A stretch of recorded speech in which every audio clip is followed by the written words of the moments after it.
she returned to Sicily for one final goodbye, never expecting to come face to face with the man whose heart she had broken 10 years earlier. He believed she abandoned him. She believed leaving was the only way to save their child. Neither of them knew that the real enemy had been standing beside them all along. You are listening to a story exclusively narrated on the Dark Romance Stories channel.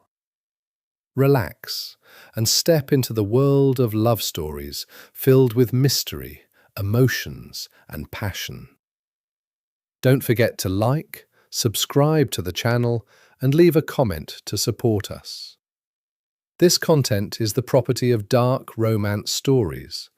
Please do not copy or re-upload it in any form. Hoặc nếu muốn mở đầu mạnh hơn để tăng khả năng giữ chân người xem trong 15 giây đầu. The letter arrived on a Tuesday, and by Wednesday, Teresa Marchetti had stopped pretending she could ignore it. She stood on the stone terrace of the villa outside Cefalu. The Tyrrhenian Sea spread out below her like hammered silver, and read the 3 lines again. Your father is dying. He asks for you. Come home before it is too late. No signature. It did not need one. Only one family used that particular cream paper, embossed with a crest that had been paying for silence in New York for 60 years. Mama? She turned. Matteo stood in the doorway, 9 years old, all elbows and dark eyes that belonged to a man she had spent a decade trying not to dream about. He had Vincent's mouth. He had Vincent's way of watching a room before he entered it. Some mornings she could barely look at him without her chest folding in on itself. Nothing, amore, she said, folding the letter fast. Grandpapa's friends. Grown-up things. You went white. I did not. She crossed the terrace and pressed her lips to his hair, breathing in salt and sun and the boy's smell of him. Go finish your lessons. Signora Bruno will scold us both. He went, but slowly, glancing back once with that unsettling adult calm. When he was gone, she gripped the balustrade until her knuckles ached. 10 years. 10 years she had built between herself and that world. The ocean, the language she'd relearned, the fake surname, the small, quiet life where nobody knew that Matteo Marchetti was really Matteo Castellano, heir to the most dangerous name on the eastern seaboard. 10 years of looking over her shoulder in markets, of teaching her son to lie about where he came from, of loving him so fiercely it frightened her. And now her father, Don Alberto, who had smuggled her out of the country the night everything fell apart, who had never once asked her to explain the tears. Her father was dying, and he was dying in New York, in the very centre of the storm she had fled. She could refuse. She could stay here, safe, and let the old man go into the dark without her hand in his. She knew she would not. That was the trouble with love. It never let you choose the coward's road cleanly. Teresa went inside. She packed 2 suitcases, one for herself, one for the boy, and she did not let herself think about the man waiting on the other side of the water, the man who believed she had walked out of his bed and his life without a word. The man who, if the stories that still trickled across the ocean were true, had spent 10 years turning himself into something cold and merciless and untouchable. Vincent Castellano. The Ice King of Manhattan, they called him now. She had known him before the ice. She had known him warm, The flight was long, and the boy slept against her shoulder. She watched the dark Atlantic slide by beneath them and rehearsed the story she would tell. Matteo is my sister's child. Matteo is adopted. Matteo is none of your business. Each lie tasted worse than the last, because the truth had teeth. The moment Vincent looked at that boy's face, he would know. There was no hiding a son from a father who owned half the mirrors in the city. They landed at dusk. A car was waiting, black, armoured, driven by a man she half recognized from the old days, older now, greyer, his eyes flicking to the boy and away with careful discipline. "Signorina Marchetti," he said, "the Don is at the Long Island house. He's holding on. For you, I think." "Thank you, Enzo." She remembered the name a beat late. "You've stayed with him all this time?" "Somebody had to." He held the door. "The city changed while you were gone, Signorina. Be careful who you smile at." They drove out of the airport and onto the expressway, and Manhattan rose in the distance like a wall of cold light, and Teresa felt the old fear wake up in her belly and stretch. Matteo pressed his face to the window. "It's so big," he breathed. "Bigger than Palermo." "Bigger than everything," she murmured. "Stay close to me here. Promise me. Whatever happens, whoever talks to you, you stay close." "I promise, Mama." He said it easily, the way children promise things they don't understand. She held his hand the rest of the way and prayed to a God she'd mostly stopped believing in, that she could keep him hidden long enough to bury her father and get out again. She did not know, could not have known, that a man in a penthouse 40 floors above the river had already been told a Marchetti car had crossed into the city. She did not know that Vincent Castellano was standing at his window with a glass of something amber and untouched, staring south, his jaw a hard line, his heart doing something it had refused to do for 10 years. She did not know that the moment her name reached him, he had said one word to the room full of men who worked for him: "Find her."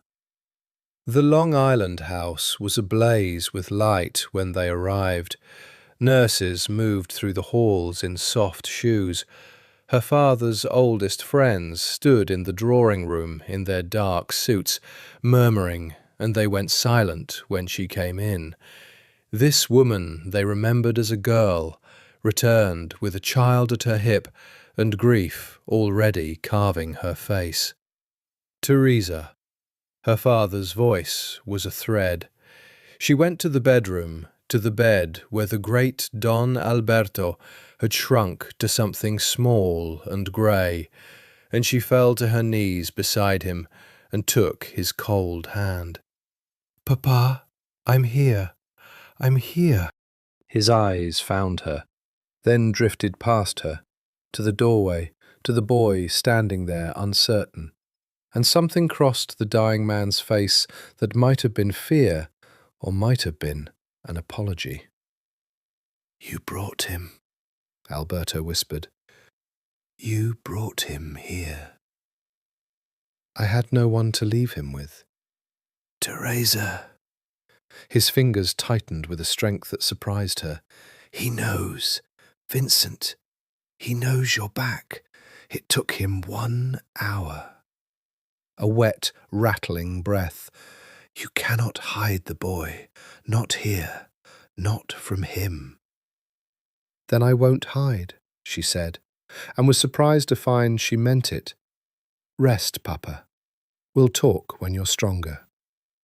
But they both knew there would be no stronger, and somewhere in the city a car was already pulling out of an underground garage, headlights cutting the night, carrying a cold man toward the woman he had never stopped wanting. He came at midnight. Teresa was in the kitchen, making coffee she wouldn't drink, when she heard the cars. More than one, engines low and expensive. And then the front door opening without a knock, because men like Vincent Castellano did not knock at houses that belonged to their allies.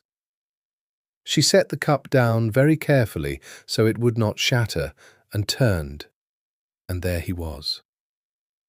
10 years had done to him what 10 years does to a blade that is used every day.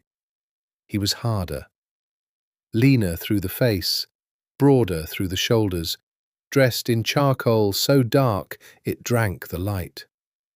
His black hair was cut short and severe now, threaded with the first silver at the temples. But it was the eyes that undid her. Those pale grey eyes she had once watched go soft in the dark, now flat and cold as a frozen lake, fixed on her with an intensity that made the air in the room go thin. Teresa. Her name in his mouth. He said it like an accusation, like a wound he'd been nursing for a decade. Vincent. She was proud of how level she kept it. You didn't waste time. You've had 10 years of my time. He stepped into the kitchen, and the two men behind him stayed in the hall, and the space that had felt large suddenly felt like a box closing. I've had 10 years of silence, so no, I didn't waste any more of it. They stood 3 feet apart. She could smell his cologne, the same one, God help her, cedar and something darker, and it went straight through the decade like it had never happened. My father is dying, she said. That's why I'm here. Only that. I know why you're here. His gaze moved over her. Slow, deliberate, possessive in a way that made her skin heat and her spine stiffen at once. I know everything that happens in this city. I knew your plane's tail number before it landed. I knew what you were wearing before you got in the car. A muscle ticked in his jaw.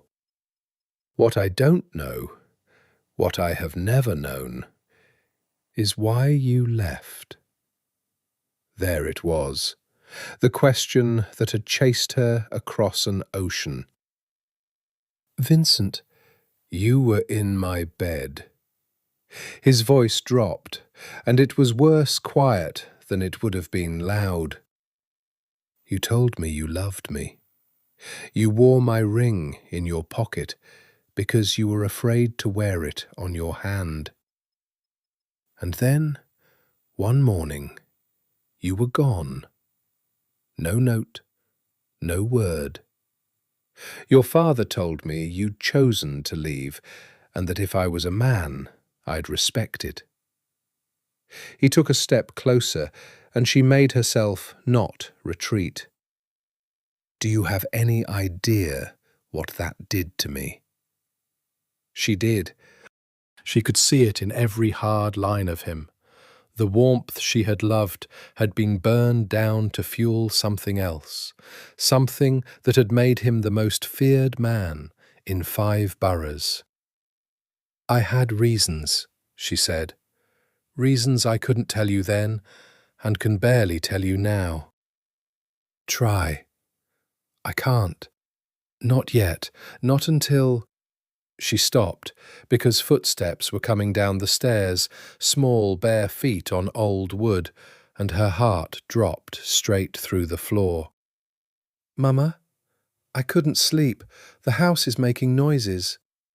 Matteo appeared in the doorway in his pyjamas, hair mussed, and stopped dead when he saw the tall stranger. And Vincent turned. She watched it happen. She watched the great Ice King of Manhattan look at the boy's face, at his own mouth, his own eyes, his own way of standing, and she watched something crack in that frozen surface, some vast and silent thing splitting open. Vincent went absolutely still. His glass would have fallen if he'd been holding one. His face did not move, but his eyes were suddenly, terribly alive. Teresa. His voice had changed completely, raw, barely there.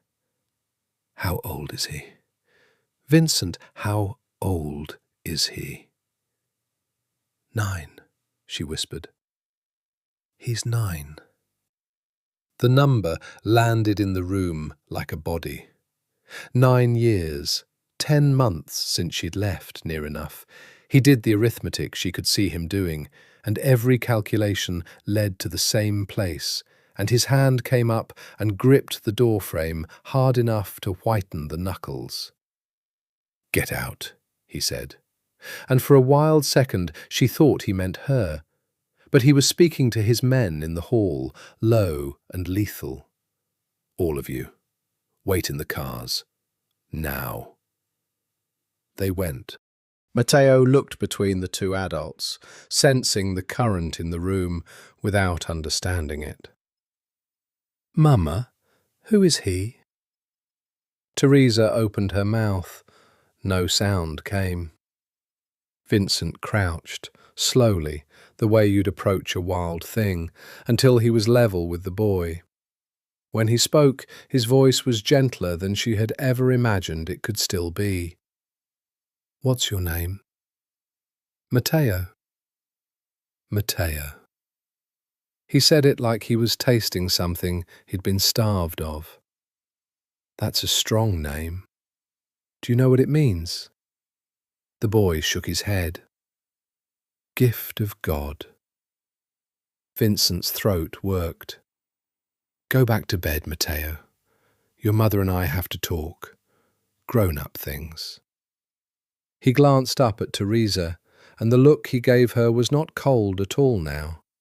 It was devastation and fury, and something so close to love it hurt to see. "We have a great deal to talk about." When the boy had gone, the two of them stood in the wreckage of 10 years of lies, and Vincent straightened to his full height, and the ice came back over his eyes like a door closing. "He's mine," he said. It was not a question. "Yes." "You took my son." Each word a shard. "You took my son, and you hid him across an ocean for 9 years, and you let me believe—" He stopped, breathed. When he spoke again, it was the deadliest calm she had ever heard. "Someone is going to answer for this, Teresa. Every single person who kept this from me. And you are going to start by telling me the truth, all of it, tonight." They talked in her father's study, behind a closed door, with a bottle of grappa between them that neither touched at first. "Start at the beginning," Vincent said. He had taken the chair across from her, not beside her, and the distance was deliberate. "The last night. What happened after I fell asleep?" Teresa wrapped her hands around a glass for something to hold. "Someone came to me," she said. "Late. You were exhausted. You'd been up 3 nights with the Genovese trouble. You slept like the dead. Someone knocked on the terrace door of the penthouse. Someone with a key to the private elevator." She looked up. "Only 3 people had that key, Vincent." His eyes narrowed. "You, me, and—" "Don't." She held up a hand. "Let me finish. Because I've been carrying this for 10 years, and if I don't say it all now, I never will." She took a breath. "It was a man. He told me things. He told me you were already promised, that the commission had arranged a marriage to bind the families, that it was decided, that a girl like me, no name, no blood, no dowry, was a liability that would get me killed the moment the deal closed. And then Her voice caught. Then he told me I was pregnant. Vincent went still. You didn't know? I suspected. I hadn't told anyone. I'd barely told myself. A tear escaped, and she wiped it angrily away. And he knew, Vincent. He'd had a doctor look at my blood work. The checkup I'd had 2 days before. I don't even know how he got it. He knew before I did. And he sat there in the dark, and he told me that if I stayed, if I had your child, they would use the baby against you. That an heir born to a woman with no protection was a weakness your enemies would carve out of you. That the kindest thing I could do, the only loving thing, was to disappear and take the child somewhere no one would ever look. And you believed him? Vincent's voice was terrible. I was 22 years old. I was pregnant and terrified, and the man who told me this was someone I trusted almost as much as I trusted you. She met his eyes. He gave me proof, documents, a copy of the marriage contract with your name on it, and a seal I recognized. He gave me money, and a name, and a road out. And he swore on his mother's grave that if I ever came back, if I ever told you, they would find the baby and they would kill it to send you a message. The silence stretched. The marriage, Vincent said slowly. There was a proposal. The commission floated it. I refused it inside a week. I told them there was only one woman I would ever marry, and she was already carrying my ring in her pocket. His jaw flexed. That was 3 days after you left. The contract you saw was real, Teresa, but it was dead almost before the ink dried. Someone showed you a corpse and told you it was alive. She closed her eyes. 10 years.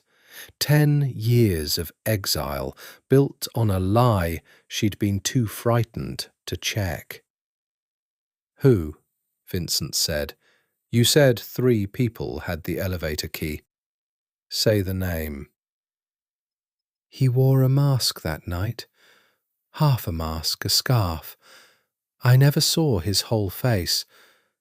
But his voice, his hands, the ring on his hand. She looked up, and the name was ash in her mouth. It was someone close to you, someone who knew the penthouse, the codes, my blood work, the commission's business. Someone who had everything to gain if you had no heir and no woman to steady you. Vincent had gone very white beneath his tan, because there was only one man that described.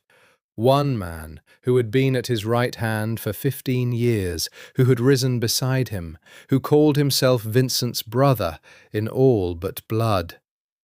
Say his name, Vincent whispered, though he already knew. I can't prove it, not yet, but in my heart, say it. Salvatore, she breathed. Salvatore Ruggiero, your consigliere, your best friend. She watched the words go into him like knives. The man who orchestrated everything. The man who has spent 10 years, 3 steps from your throne, waiting for you to have no son to leave it to. For a long moment, Vincent did not move. Then he rose, walked to the window, and stood looking out at the dark lawn, his shoulders rigid. If you're wrong, he said, I lose the only man I've ever fully trusted. And if you're right, his reflection in the glass met her eyes. If you're right, then he took 9 years of my son from me, and he made you into a ghost, and he did it smiling in my face every single day. His voice dropped to nothing. I will burn him alive. We have no proof. Then we get proof. He turned, and now the cold was gone, and something hotter had replaced it. Purpose and rage, and underneath it, tangled and unwilling, the old thing between them that 10 years had not killed. You and I, together, we say nothing. We let him believe he's won, and we find the thread that unravels him. He crossed the room in 3 strides and stopped close, too close, close enough that she had to tip her head back to hold his gaze. But understand me, Teresa, whatever we were, whatever we might be again, that's a separate war. First, we take back my son. First, we bury the man who took him. Are you with me? She should have said she needed time. She should have said 100 careful things. Yes, she said. God help me. Yes. Salvatore Ruggiero came to the Long Island house the next morning, and Teresa nearly gave everything away in the first 3 seconds. He was handsome in the way of a man who has never gone hungry. Silver at the temples, a tailored coat, a smile that reached exactly as far as it needed to, and no farther. He crossed the drawing-room with both hands outstretched, and she made herself take them. Teresa, piccola Teresa, all grown up. He kissed both her cheeks, and his cologne was in her nose, and it was not the cologne from that night, but the hands were the hands, and the ring, the heavy gold signet with the worn crest, was the ring, and her stomach turned over. The city has been dark without you. Vincent has been, well, you know what he's been. I heard he'd changed, she managed. He froze. Salvatore's smile turned rueful, confiding, perfect. The night you left, something in him just stopped. I've spent 10 years trying to warm the man back up.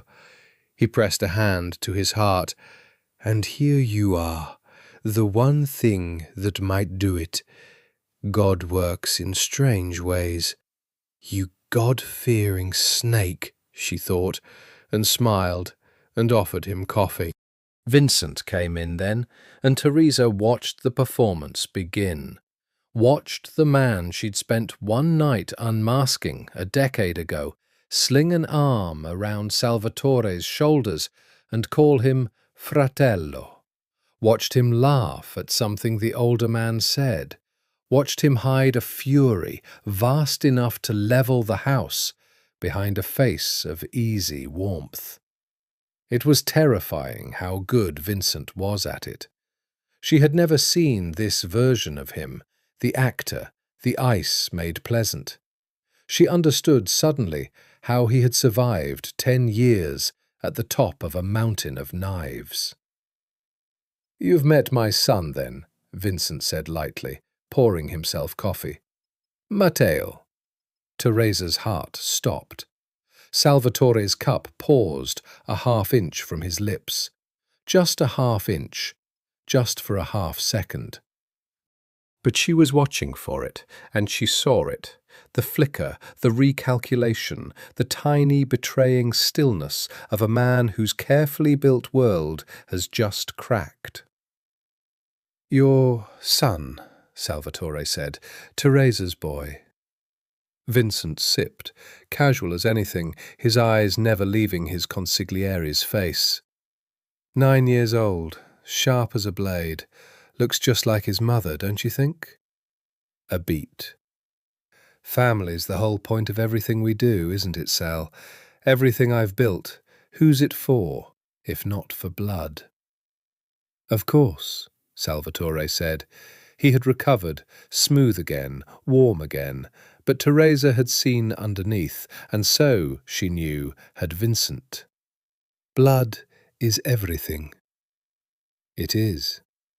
Vincent set down his cup. Which is why I want the boy protected, guarded. Nothing happens to that child while he's in my city, Sal. I'm making you personally responsible.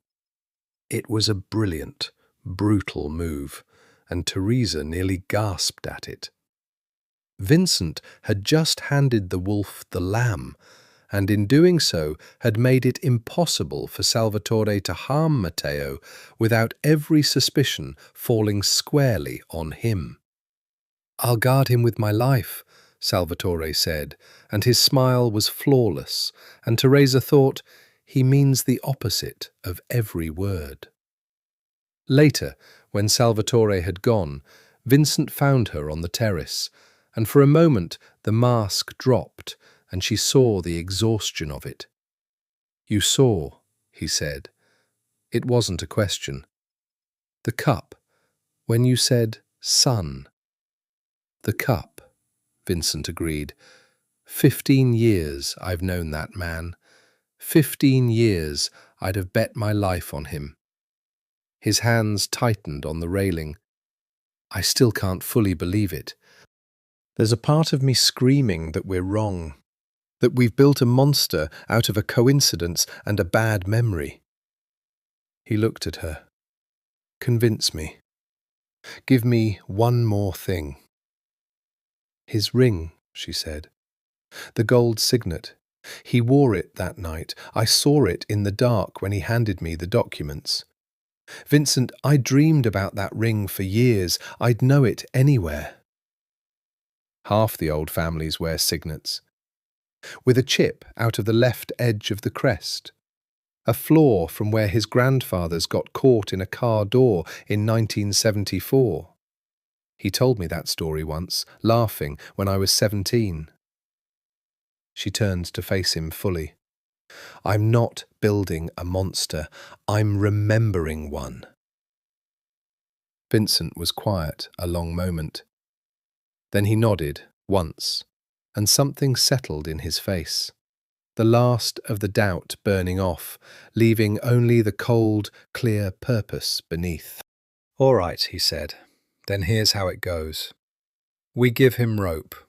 We let him think you're broken and I'm distracted playing father. We watch where he moves, who he calls, what he tries." He paused. "And we protect the boy every hour of every day, because a cornered man does desperate things, and right now the most dangerous thing in this city to Salvatore Ruggiero is a 9-year-old with my face." "Vincent," she caught his sleeve, "if he even suspects Matteo is really, he won't touch him." Vincent's voice went to that lethal quiet she was learning to fear and trust in equal measure. "I will put 12 men around that boy. I will put myself around that boy. Nobody takes anything from me ever again." He looked down at her hand on his arm, and something flickered. Heat, memory, hunger, before he stepped back out of reach. "Get some sleep. Tomorrow we start hunting." Vincent came back the next afternoon, and this time he came for Matteo. Teresa had spent the morning trying to decide how to tell the boy, "That man is your father, the man you've never had, the man I told you died before you were born," and had found no words that didn't feel like a grenade with the pin already pulled. So when Vincent's car came up the drive, she simply took Matteo's hand and led him to the front steps. "Matteo," she said, "the man who's coming, I need to tell you something about him, and I need you to be brave." But Vincent, unfolding from the car in a dark sweater and no tie, the least armoured she'd seen him, held up a hand as he climbed the steps. "May I?" he asked her quietly. She hesitated, then nodded. Vincent crouched again, level with the boy, the way he had that first night. "Matteo, do you know how to skip a stone?" The boy blinked. "Skip a... you mean on water?" There's a pond behind the house. I used to skip stones on it when I was your age. Your grandfather, Alberto, taught me. Vincent's voice was steady and warm and utterly focused, and Teresa realized he'd decided not to detonate the grenade at all. Not yet. Not with words. But to build the thing first, brick by brick, before he ever named it. I bet I can get 7 skips. I bet you can't beat me. Matteo's chin came up, that flash of competitive fire, so exactly his father's, that Teresa's breath caught. I bet I can. Prove it. And just like that, they were walking down toward the water together. The great cold dawn of Manhattan, and the boy he'd learnt 3 days ago he had. And Teresa stood on the steps with her hand pressed to her mouth and watched them go. And she did not know if what she felt was terror or relief, or the beginning of something she had abandoned all hope of. She watched from the terrace for an hour. She watched Vincent show the boy how to angle his wrist. She watched Matteo's stone skip 4 times and heard his shout of triumph carry up the lawn. She watched Vincent laugh, actually laugh, head tipped back, a sound she hadn't heard in 10 years. And she watched him ruffle the boy's hair, and she watched Matteo let him, this child who was slow to trust anyone. When they came back up, wet to the knees and grinning, Vincent's eyes found hers over the boy's head, and in them was a message that needed no words. I will never let him go now. You understand that. There is no version of the future where I walk away from this child. She understood. She had always understood. It was why she'd been so afraid to come back.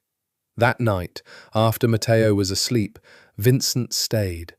They sat in the study again, and this time the distance between the chairs had shrunk without either of them deciding it should. He's brilliant, Vincent said. His voice was rough. Do you know what he asked me? He asked why the pond doesn't freeze in the middle, even when the edges do. He'd been thinking about it, a 9-year-old, thinking about thermal layers because he watched ice form. He shook his head, wondering. You raised him alone, in hiding, and he came out like that. I had help. My father sent money through channels. There was a woman, Signora Bruno. You raised him alone, Vincent repeated, and the way he said it was almost an accusation and almost an apology and almost underneath, something like awe. 9 years I should have been there. First words, first steps, his first day of school. Each item a fresh cut. I'll never get those back.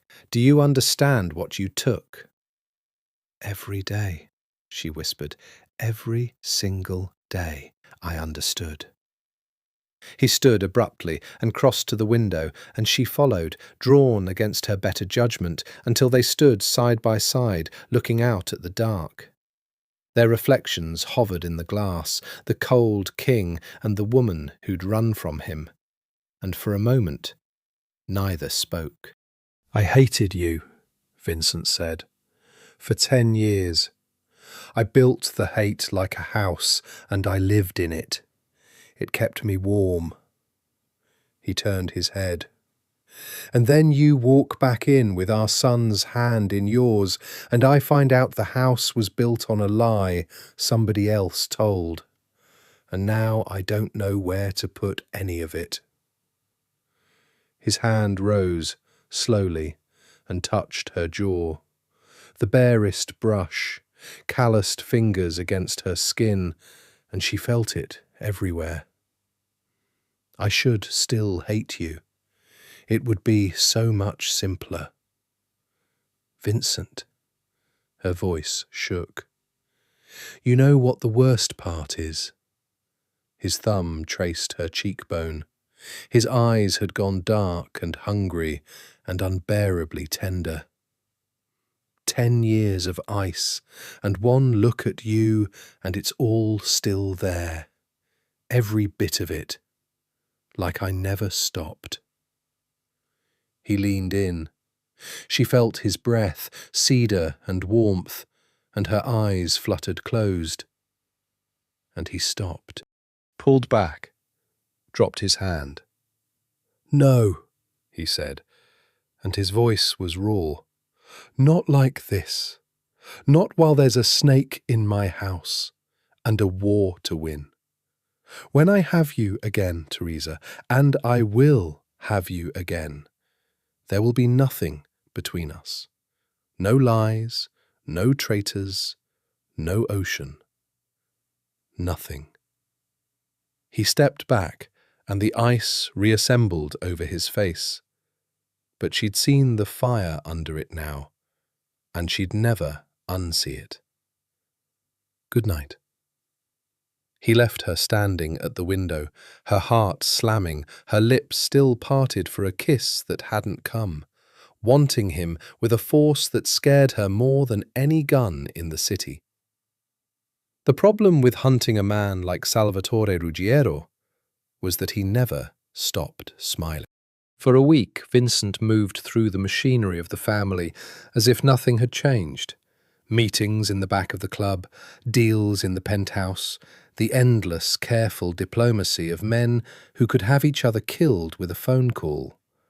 And at his side, always, was Salvatore, laughing, advising, refilling glasses, playing the loyal brother with a mastery that made Teresa's skin crawl whenever she was forced to be in the same room. But cracks were beginning to show if you knew where to look, and Teresa, who had once loved this world before it broke her, knew exactly where to look. She found the first crack in a woman named Aurora. Aurora ran the nightclub, Eclise, the family's crown jewel, a cathedral of black marble and gold light, where politicians rubbed shoulders with killers and nobody remembered anything in the morning. She was in her 40s, elegant as a blade, and she had known Teresa when Teresa was a girl running messages for Don Alberto. "You came back," Aurora said, when Teresa came to the club on a slow Tuesday afternoon while the cleaners moved through the empty floor. "Braver than I gave you credit for. Or stupider."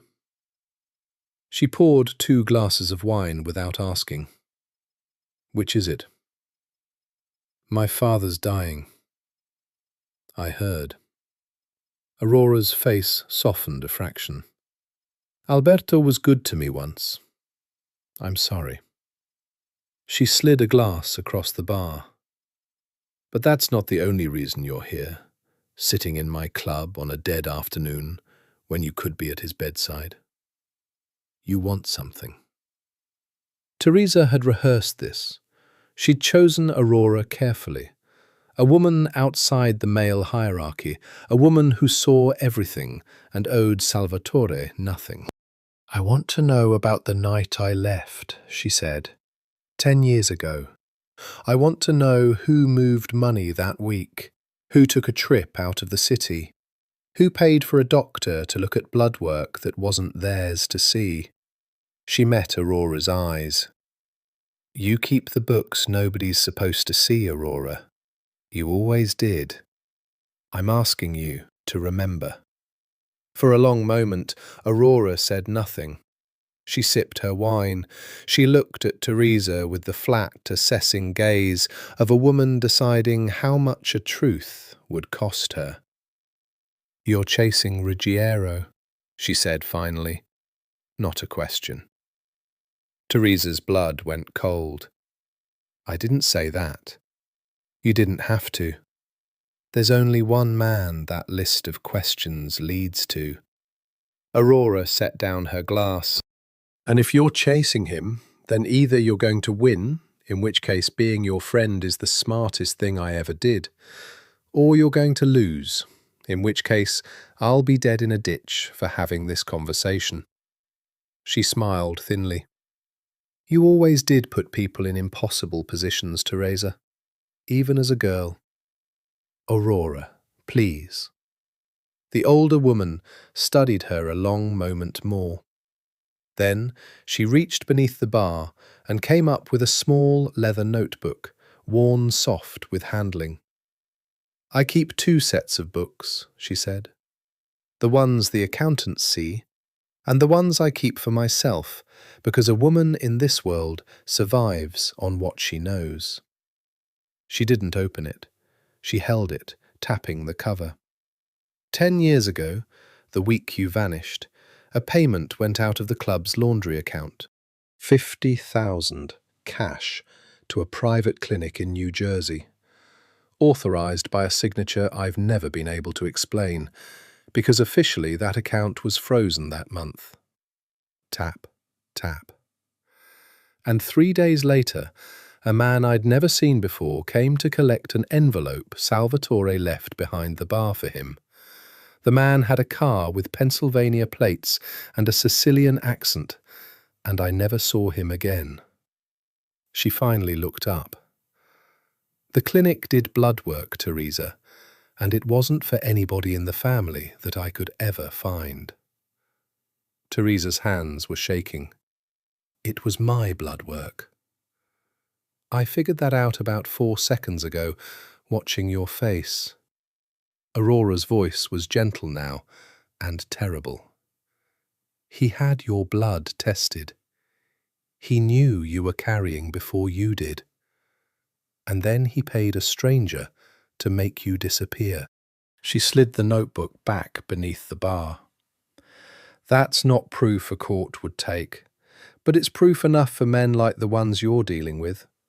The question is whether you're strong enough to use it. Will you testify? To Vincent, to the commission, if it comes to that? Aurora laughed, low and mirthless. Testify. What a sweet American word. She shook her head. I'll give you the ledger. I'll give you the clinic's name. But I was never here, and this conversation never happened.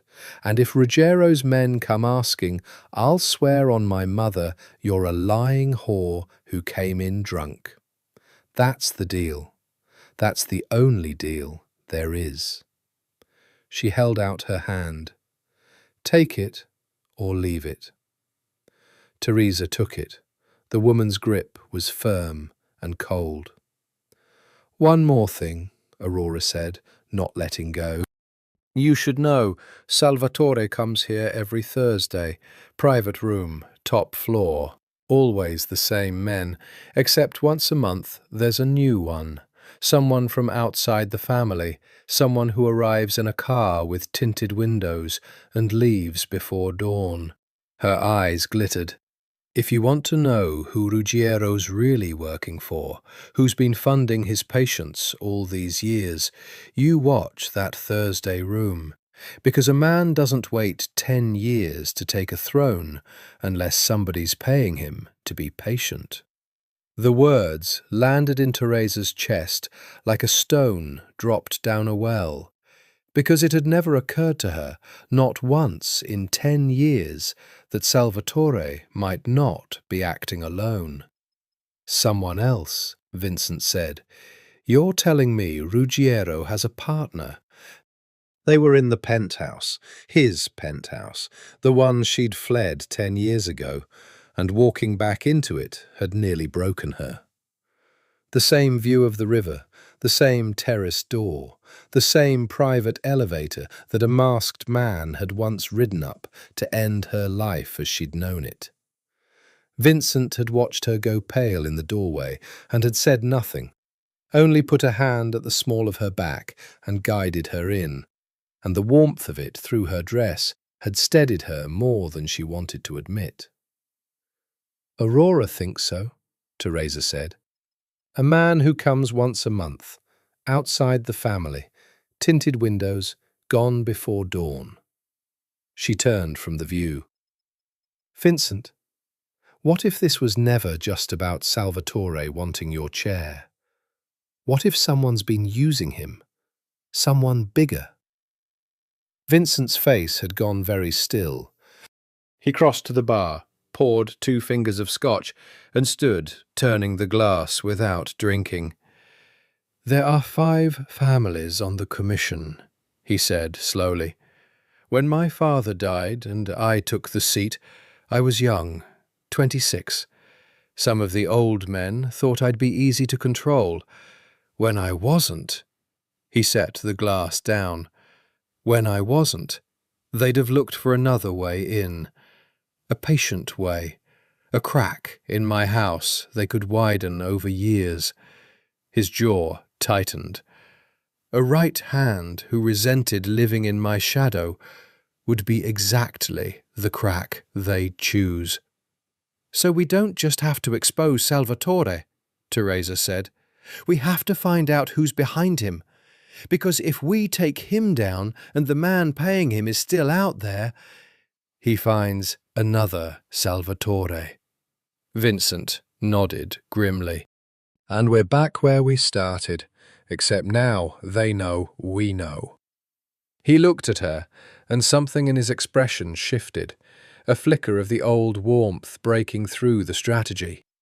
"You did this in an afternoon. 10 years I've been sitting on top of this thing, and you crack it open in an afternoon at a bar." "I know where the bodies are buried in this world," she said. "I grew up here. She looked away. "I forgot I could still be useful. In Sicily I was just Matteo's mother, just a woman by the sea." "You were never just anything." He said it fiercely, and the intensity of it made her look back at him. He'd moved closer without her noticing. He had a way of doing that, of closing distance like a tide. "That's what he took from me, Teresa. Not only the years. He took you, this you, the one who thinks 3 moves ahead, the one who walks into a lion's den and comes out with the map. He turned you into a woman hiding by the sea, and he turned me into a block of ice, and he did it in one night, and he's been laughing at both of us for 10 years. His hand came up, and this time it didn't stop at her jaw. It slid into her hair, cupping the back of her head, tilting her face up to his. "I want it back. All of it. Everything he stole." "Vincent." "Thursday," he said, and stepped back before the moment could pull them under, though his breathing had gone uneven. "You said Ruggiero holds court Thursday nights, top floor of Ecclese. I want eyes in that room. Not my men. He knows all my men. He'd smell them in a second." He began to pace, the strategist taking over. It has to be someone he'd never suspect, someone with a reason to be in the club, invisible, part of the furniture. "Aurora," Teresa said. "Aurora won't risk it. You said so yourself." He stopped, turned, and she saw the idea arrive in his eyes, and she knew what he was going to say before he said it, and she hated it. "It has to be you." "Me? He knows my face better than anyone. He knows Teresa Marchetti, the girl who ran, the broken woman who came home to bury her father." Vincent's gaze sharpened. He does not know Teresa Marchetti working the floor of Ecclese. If Aurora puts you behind the bar on the private level, an old friend back in the city, needing work, nothing suspicious, you become invisible. A woman pouring drinks. Men like Salvatore don't see the help. They never have. They'll talk in front of you like you're a lamp. It was insane. It was also, she realized with a sinking heart, exactly right. She'd spent 10 years being invisible. She was very, very good at it. "If he recognizes me," she said, "he doesn't just kill me. He knows the truth is out. He knows about Matteo. He goes for the boy." "He won't get near the boy." Vincent's voice dropped to iron. "Matteo doesn't leave this building without 4 of my men and me. I've had the penthouse turned into a fortress. You'll see. Bulletproof glass, biometric locks, a safe room that could survive a siege. He took her hands in both of his, and his were warm and sure. I would put my own body between that child and a bullet without a single thought, Teresa. Believe that if you believe nothing else about me anymore. She looked at their joined hands, at the man she'd run from, offering to die for the son she'd hidden from him. I believe it, she whispered. Then do this with me. His thumbs moved over her knuckles. One night, you listen, you watch, you tell me who walks into that Thursday room, and then we take the whole rotten structure down together, you and me, and we get our lives back. His eyes burned. Our lives, Teresa. I'm saying it out loud. There's no going back to the ice for me now. Not after the pond. Not after you walked into this room and made my whole chest hurt. A breath. Say yes. Yes, she said. And God help her, she wasn't only saying yes to the plan. The dress Aurora chose for her was black and severe, the uniform of the invisible. Elegant enough to belong on the private floor, plain enough to vanish against the marble. Hair up, Aurora said, pinning it herself with quick, cool fingers. Glasses, plain ones, no prescription. You keep your eyes down and your hands moving. A woman who's always doing something is a woman nobody looks at. She met Teresa's eyes in the mirror. You sure about this? No. Good. The ones who are sure get dead. Aurora stepped back. There. Even I almost don't recognize you. 10 years and grief have done you one favor. You don't look like the girl he remembers. You look like a woman who's been used up by this life. And that, cara, is the best disguise there is, because it's half true. The private floor of Eclisse was another world. A long, low room of black velvet and gold, a bar running down one wall, a wall of windows overlooking the club floor below, where bodies moved in the strobing dark to music that thumped up through the soles of her feet. Teresa took her place behind the bar and made herself small and busy, polishing glasses that were already clean, and waited. Salvatore arrived at 11. He came with 4 men, all of whom Teresa recognized, old family soldiers, the inner circle. They took the corner booth, the one angled so its occupants could see the door and no one could see them. Salvatore ordered without looking at her, Amaro, the good bottle, and whatever these animals want. And she poured with steady hands and set the drinks down and faded back, and he never once looked at her face. Vincent was right, she thought, half sick with the strangeness of it. I'm a lamp.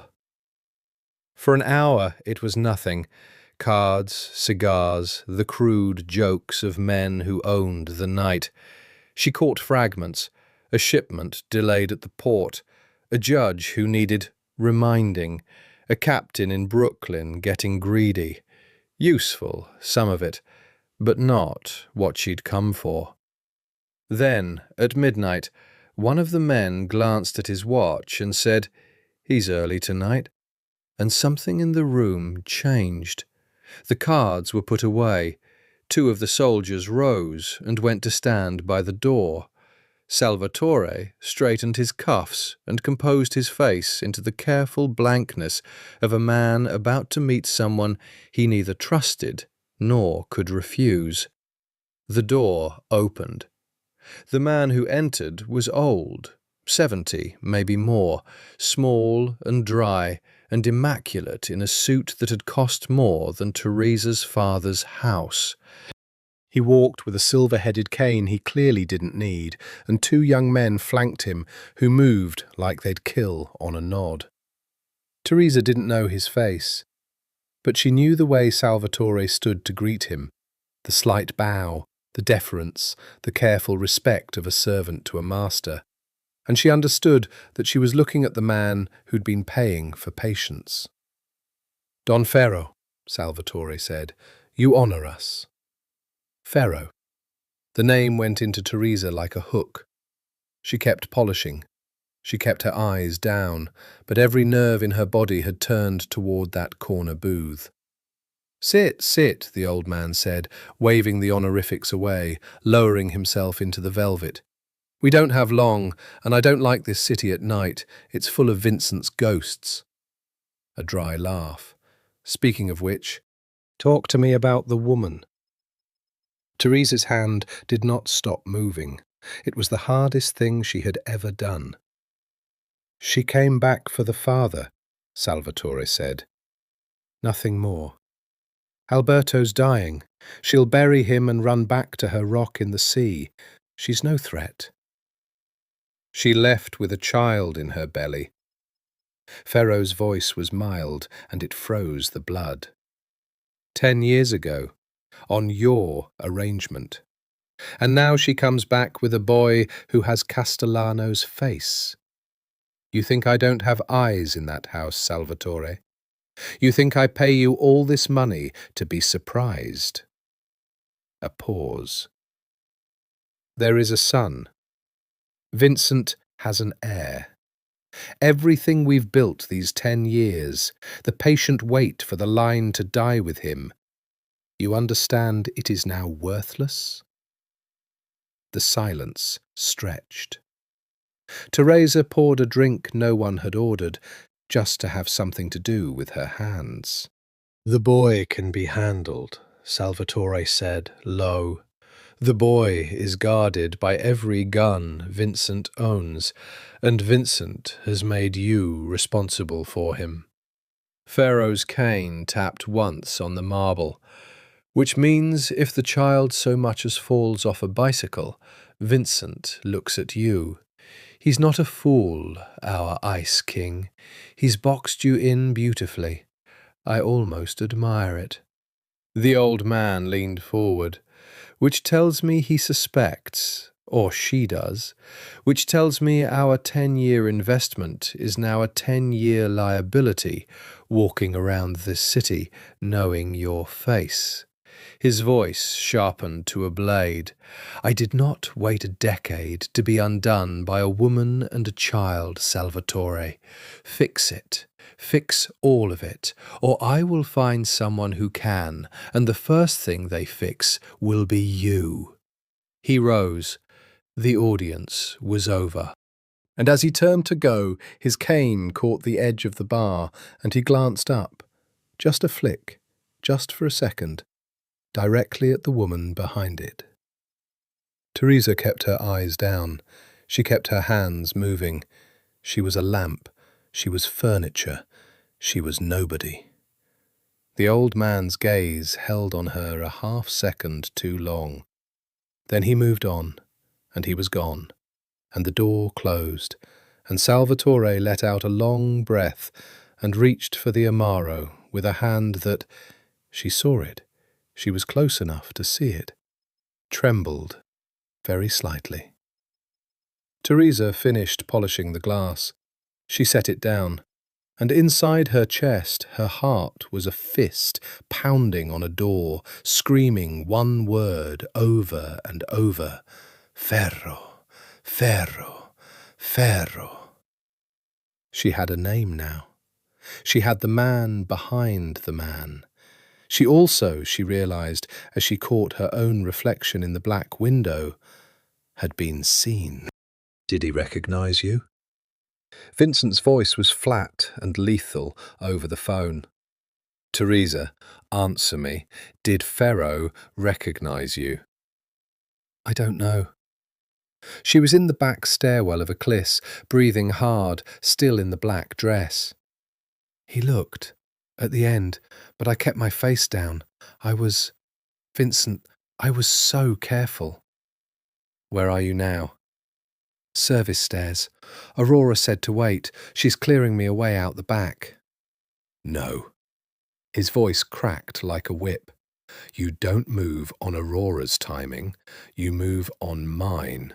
I have 2 men in the kitchen, Enzo's nephew and a boy named Rocco. I'm calling them now. They will come to you, they will say the word pond, and you will go with them, and no one else. Do you understand? If someone comes to that stairwell and does not say pond, you run. Vincent, you're scaring me. Good.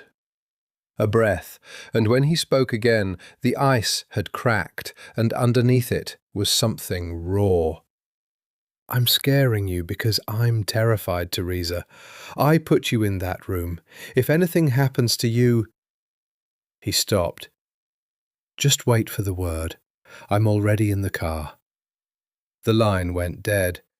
She waited in the concrete dark, her heart slamming, and the 2 minutes felt like 2 years.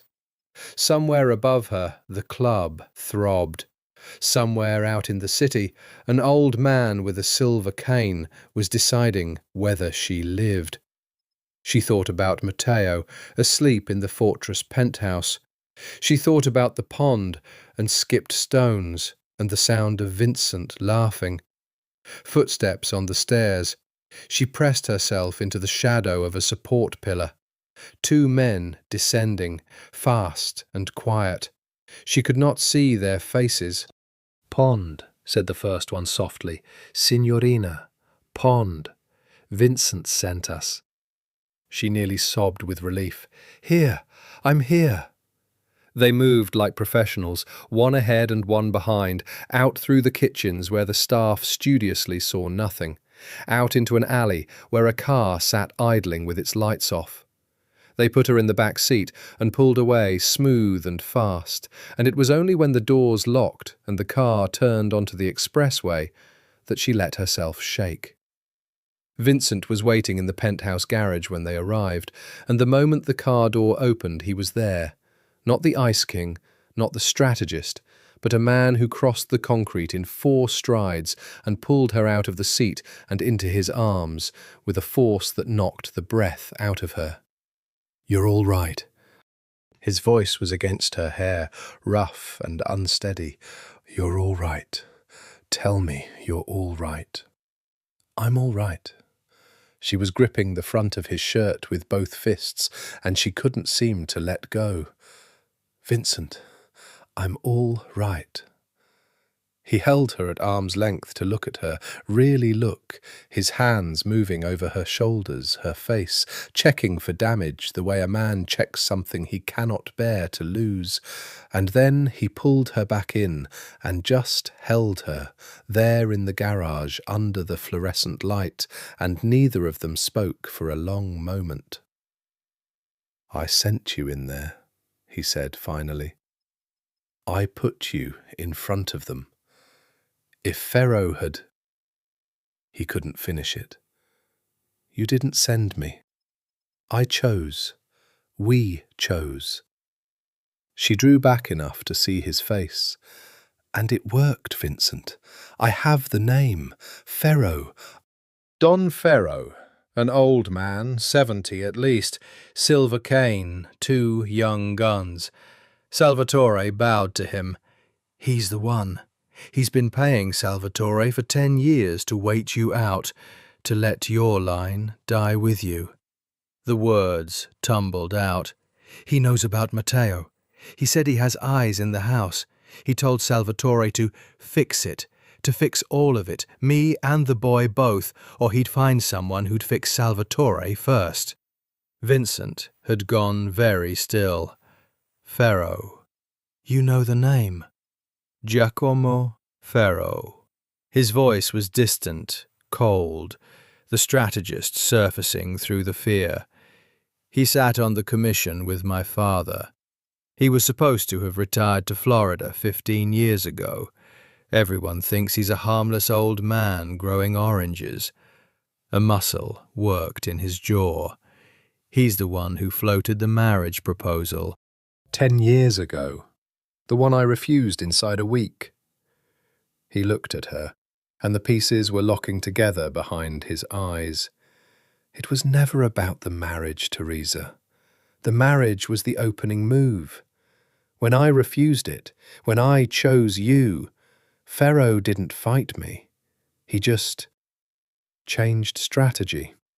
He went to Salvatore instead. He decided if he couldn't control my house through a wife, he'd hollow it out from the inside and take it when I died childless and alone. "And you almost did," she whispered. "Die childless and alone." Almost. His hands tightened on her arms. "But you took the child, and you lived, both of you. And you came back, and now the whole thing's undone. That's why Pharaoh's rattled. That's why he's telling Salvatore to move fast and sloppy." His eyes sharpened. "A frightened man makes mistakes. We've spooked the old spider. Now we let him tangle himself." Upstairs, Matteo was asleep, and Vincent stood a long moment in the doorway of the boy's room, watching the small shape rise and fall in the dark. And Teresa watched Vincent watch him, and she thought her heart might break with the enormity of what had almost been lost, and what was almost, maybe, being found. "I want to tell him," Vincent said quietly, not turning, "that I'm his father. I don't want him to learn it in the middle of a war. I want him to have it before, in case—" He stopped. "In case something happens to one of us. I've made a lot of enemies, Teresa. Pharaoh's just the oldest." He finally turned. "If I die in this, I want my son to have known, even for a day, that his father loved him. Not the story you told him, the truth." Teresa's eyes filled. "Then we tell him. Together. Tomorrow." She reached out and took his hand in the dark hallway. "But you're not going to die in this, Vincent Castellana. I didn't spend 10 years keeping that boy alive to lose you the week he gets a father." He looked down at their joined hands. And then he lifted hers to his mouth and pressed a kiss to her knuckles. Slow, deliberate, a promise. And over their hands his eyes found hers and held them. And the air between them went thick and hot and impossible. "When this is over," he said against her skin. "When this is over," she agreed. But neither of them moved to let go. They told him in the morning, at the kitchen table, over pancakes that no one ate. Teresa had rehearsed 100 versions and used none of them. In the end, it was Vincent who spoke, and he did it plainly, the way she'd learned he did the hard things. "Matteo, I need to tell you something true, and it's a big thing, so take your time with it." He'd set down his coffee and folded his hands, and the great cold dawn of Manhattan looked, for the first time since she'd come home, uncertain. "The story your mother told you, that your father died before you were born, that story isn't true. She told it to keep you safe. There were bad men who would have hurt you if they'd known who your father was." A breath. "I'm your father, Matteo. I've been looking for you for a long time without knowing you existed. And now I've found you." The boy went very still. He looked at Vincent, at the mouth that was his mouth, the eyes that were his eyes, and then at his mother. And Teresa nodded, her throat too tight for words. "You taught me to skip stones," Matteo said slowly. I did. Grandpapa taught you, you said. The boy's brow furrowed, working it through with that grave intelligence that undid them both. So, Grandpapa is he's your papa too? No, Grandpapa Alberto is your mother's father, but he taught me when I was your age because he was like a father to me. My own father died when I was young. Vincent's voice stayed steady. So, you and I, we have that in common. We both grew up without knowing something we should have known. Matteo was quiet a long time. He picked up his fork and put it down, and then he asked the question that split the room open. Did you want me? Before, when you didn't know? His small chin was set hard against a tremble. Or is it only now, because I'm here and you have to? Vincent's composure cracked clean down the middle. Teresa saw it go, saw the ice shatter, saw the man underneath, saw 10 years of grief and rage and starved-out love rise up in his eyes all at once. He got up from his chair and came around the table and crouched down in front of the boy, level with him, the way he always did. "Listen to me," he said, and his voice was thick.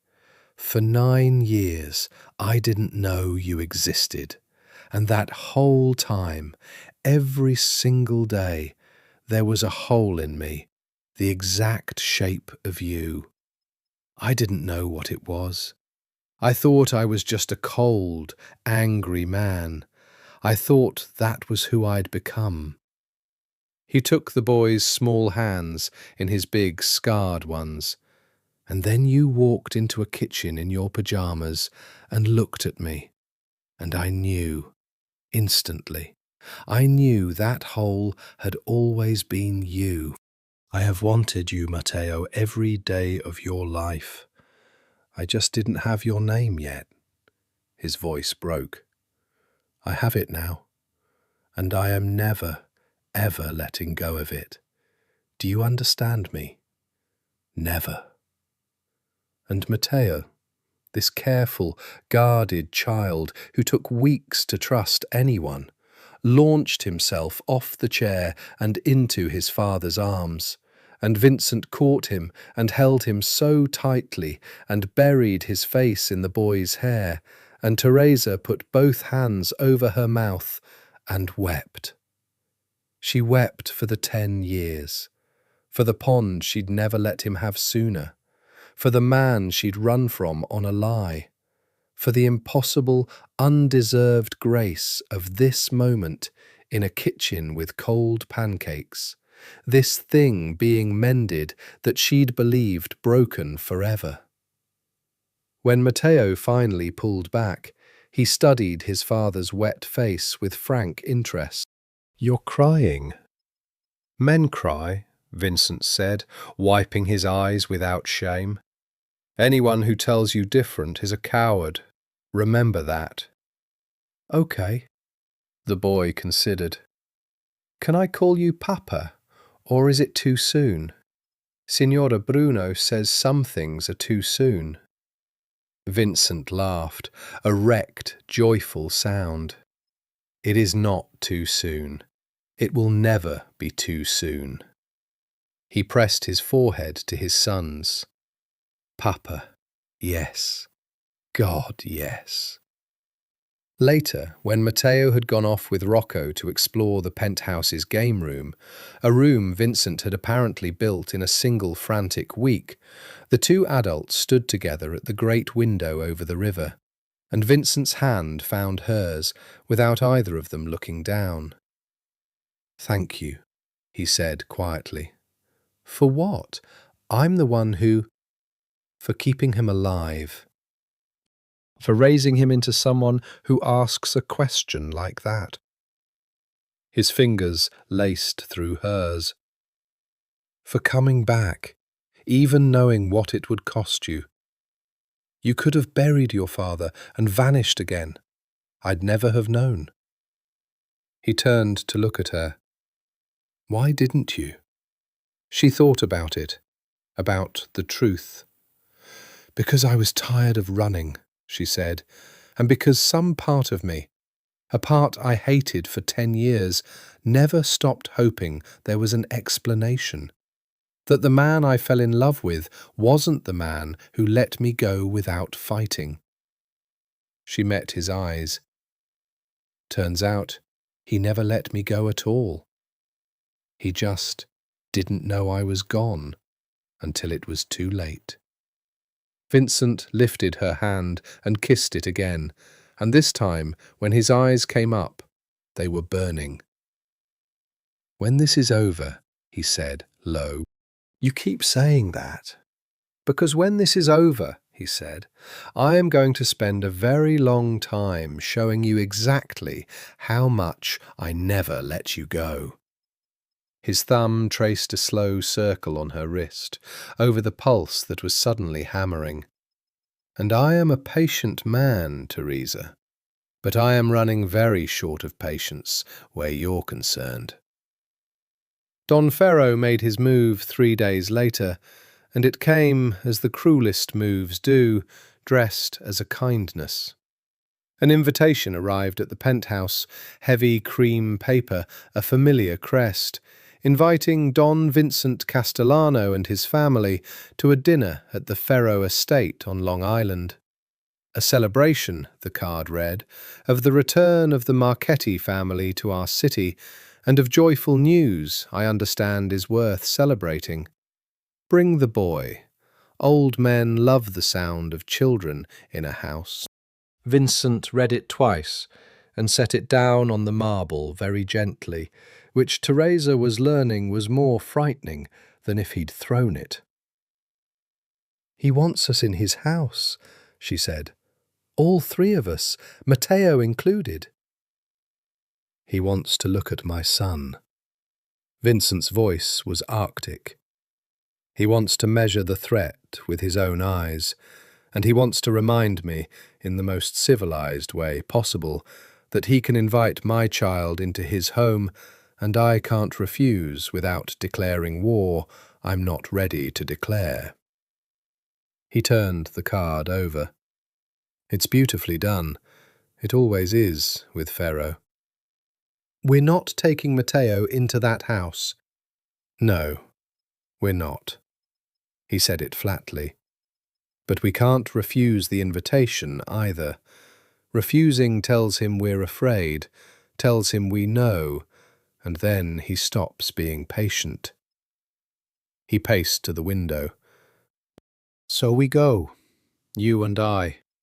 We bring regrets about the boy, a fever, a chill. Children are so delicate. And we sit at Giacomo Ferro's table, and we smile, and we let him look at us and find nothing." He glanced back. "And while we do that, we get inside his house. Because a man like Ferro keeps records, Teresa. 10 years of paying Salvatore. That money came from somewhere, went somewhere, was written down somewhere. If I can get one of my people into his study during that dinner, Salvatore will be there. Salvatore will absolutely be there." Vincent's smile was thin and terrible. "Which is exactly what I'm counting on. Because I'm going to spend the whole evening making Salvatore Ruggiero believe I still trust him with my life. And a man who thinks he's winning gets careless." They planned it for 2 days. Vincent brought in a woman named Lucia, small, forgettable, a former cat burglar who now did quiet work for the family. The kind of person Ferro's men would never see. She would arrive with the catering staff. She would find the study. She would photograph everything and leave with the dessert trays. It was thin, and it was dangerous, and it was the only door they had. The night of the dinner, Teresa dressed in deep red, Vincent's choice, delivered to the penthouse in a box with no note. And when she came out in it, his breath caught audibly, and he went silent for a full 3 seconds before he could speak. "He'll look at you all night," Vincent said finally, his voice rough. "Every man in that room will. I chose it on purpose." "To distract them?" "To torment them." His eyes moved over her, dark and possessive and unhidden. "Pharaoh thinks he understands what he took from me 10 years ago. I want him to see it walk into his dining room in red and understand he never had the faintest idea." He crossed to her, tilted her chin up. "Stay close to me tonight. Whatever happens, whatever he says to bait me, and he will bait me, Teresa. He'll say things about you, about the boy, designed to make me lose the ice. You keep me steady. Can you do that?" "I've been keeping myself steady in worse rooms than his for 10 years, she said. "I'll keep you." The Pharaoh estate was a monument to old money and older sins, a Gilded Age mansion behind iron gates, lit like a stage, cars disgorging the aristocracy of the underworld in furs and dark suits. Salvatore greeted them at the door, all warmth, kissing Teresa's cheeks, clasping Vincent's hand. "Fratello, and the beautiful Teresa. Where's the little one? Giacomo will be crushed." "Fever," Teresa said smoothly. "You know how they are. I couldn't bear to leave him at first, but Vincent insisted the doctor was enough." Of course, of course." Salvatore's eyes lingered on her face a half-beat too long, and she felt it, the faint animal wariness of a man who half recognizes something and can't place it. She kept her smile soft and empty. "I'm a lamp," she reminded herself. "I'm furniture in red." Don Ferro received them in a drawing-room the size of a chapel. Up close he was smaller than she remembered from the club, and infinitely more dangerous, the way a folded blade is more dangerous than an open one. He took Teresa's hand in both his dry, cool ones and looked up at her with rheumy, laughing eyes that missed absolutely nothing. "So this is the woman," he said, "the one who broke the Ice King's heart and mended it in the same year. Extraordinary." He patted her hand. "You know, my dear, you have a marvellous face. So calm, so still. I feel I've seen it somewhere recently, and I can't for the life of me place where." His smile widened, and it was a trap with teeth. "Do you ever visit clubs, my dear? I'm an old man, I forget faces, but yours—" "I don't go out much," Teresa said, meeting his gaze without a flicker. "I'm afraid I've spent 10 years somewhere very quiet. There's nothing to remember." Ferrot held her eyes a moment, then he laughed, delighted, and let her hand go. "No," he said softly. "I don't suppose there is." But he had seen. She knew it in her bones. He had seen, and he was letting her know he'd seen. And the game had just changed, from hunting to being hunted. All in the space of a handshake. Across the room, she caught Vincent's eye. He'd seen it too. The dinner had not even begun, and they were already losing. They sat 12, at a table meant for 30, under a chandelier that could have crushed them all, and Don Ferro conducted the evening like an orchestra. He was charming. That was the horror of it. He told stories about Vincent's father, funny stories, warm ones, and Teresa watched Vincent have to smile at tales of a man this same devil had likely helped into the ground. He asked after the family, the business, the health of the old Don Alberto. Such a shame, such a good man. We came up together, you know. He praised the wine, and the woman in red, and the fine spring weather. And under all of it, like a blade drawn slowly across a whetstone, he probed. "The boy," he said, over the fish course, apparently apropos of nothing. "Matteo, yes? 9 years old. Remarkable how fast a child can appear in a man's life. One day nothing, the next a whole heir." He smiled at Vincent. "You must be so relieved, Vincenzo. A man in your position without a son. Well, it makes people restless. It makes them plan." A sip of wine. "I imagine there are men who spent years planning around the assumption you die with no one to leave it to. Imagine their surprise." His eyes glittered. Imagine their disappointment. It was aimed at Salvatore. Teresa saw it land, saw the consigliere's fork pause, saw him force it to move again. He's turning them on each other, she realized. The old spider knows Salvatore's failed him, and he's letting Salvatore know, in front of everyone, that his patience has run out. "Well," Vincent said easily, "men who plan around another man's death usually get disappointed. It's an unreliable business, waiting for someone to die." He raised his glass. "I've found it's better to simply be too useful and too well loved to remove. Wouldn't you agree, Sal? You've been at my side, 15 years now? You'd know better than anyone how hard I am to get rid of." 15 years, Salvatore said, and his smile was a rictus. "And every one of them I've watched your enemies underestimate you.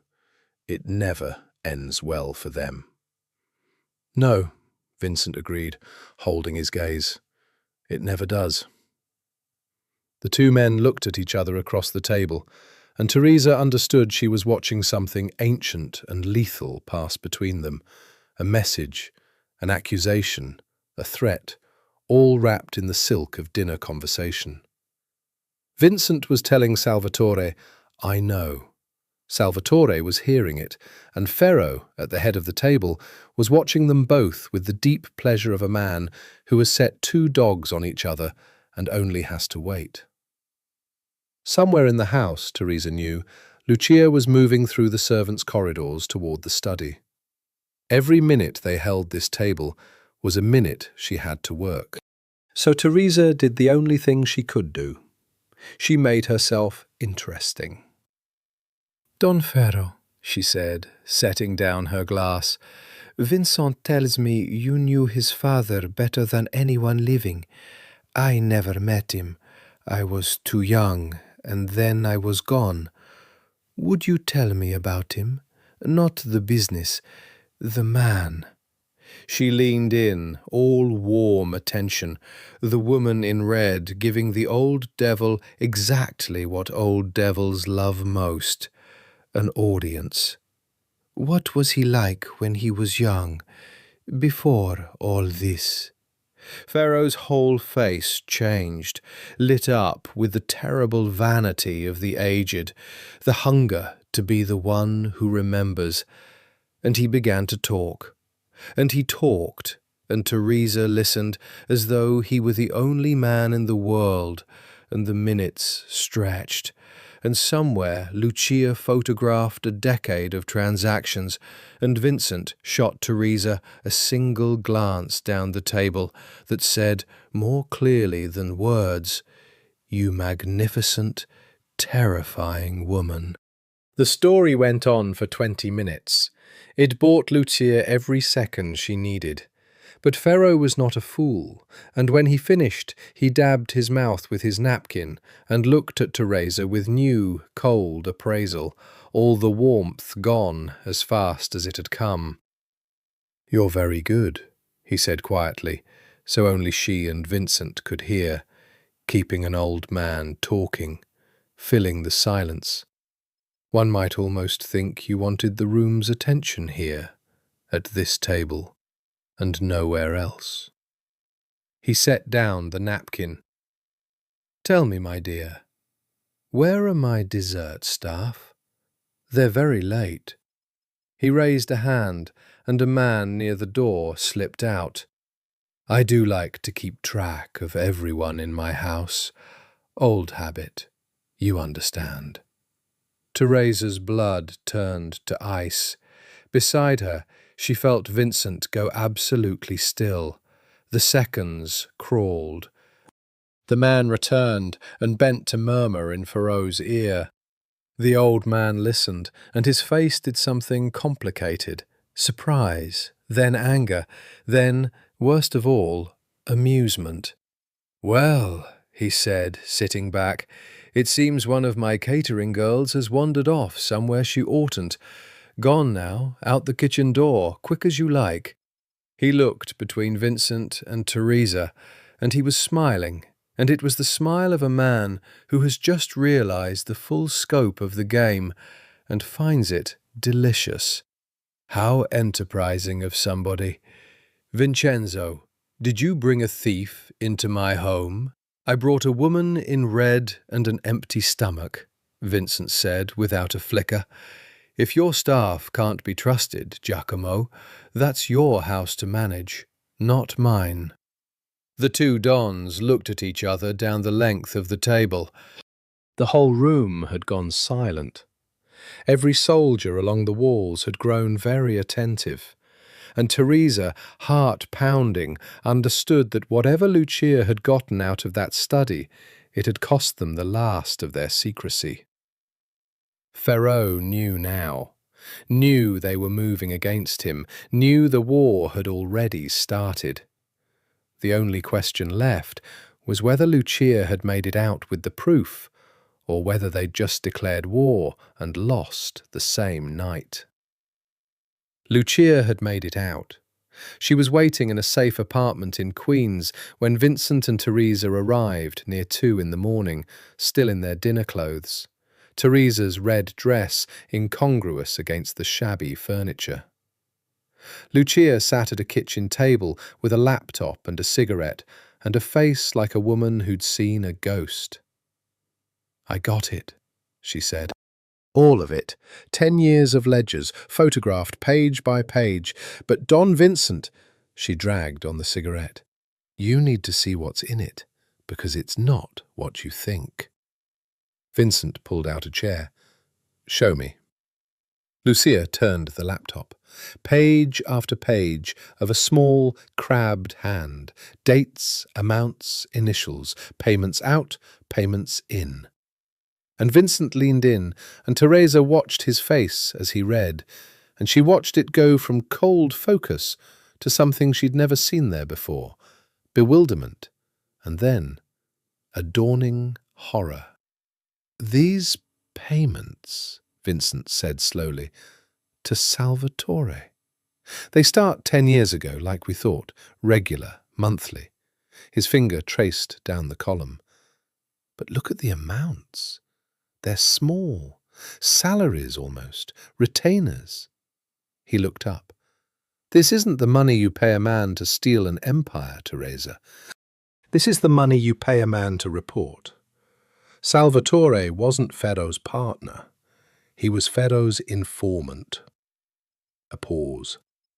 "And a badly paid one." "Keep reading," Lucia said grimly.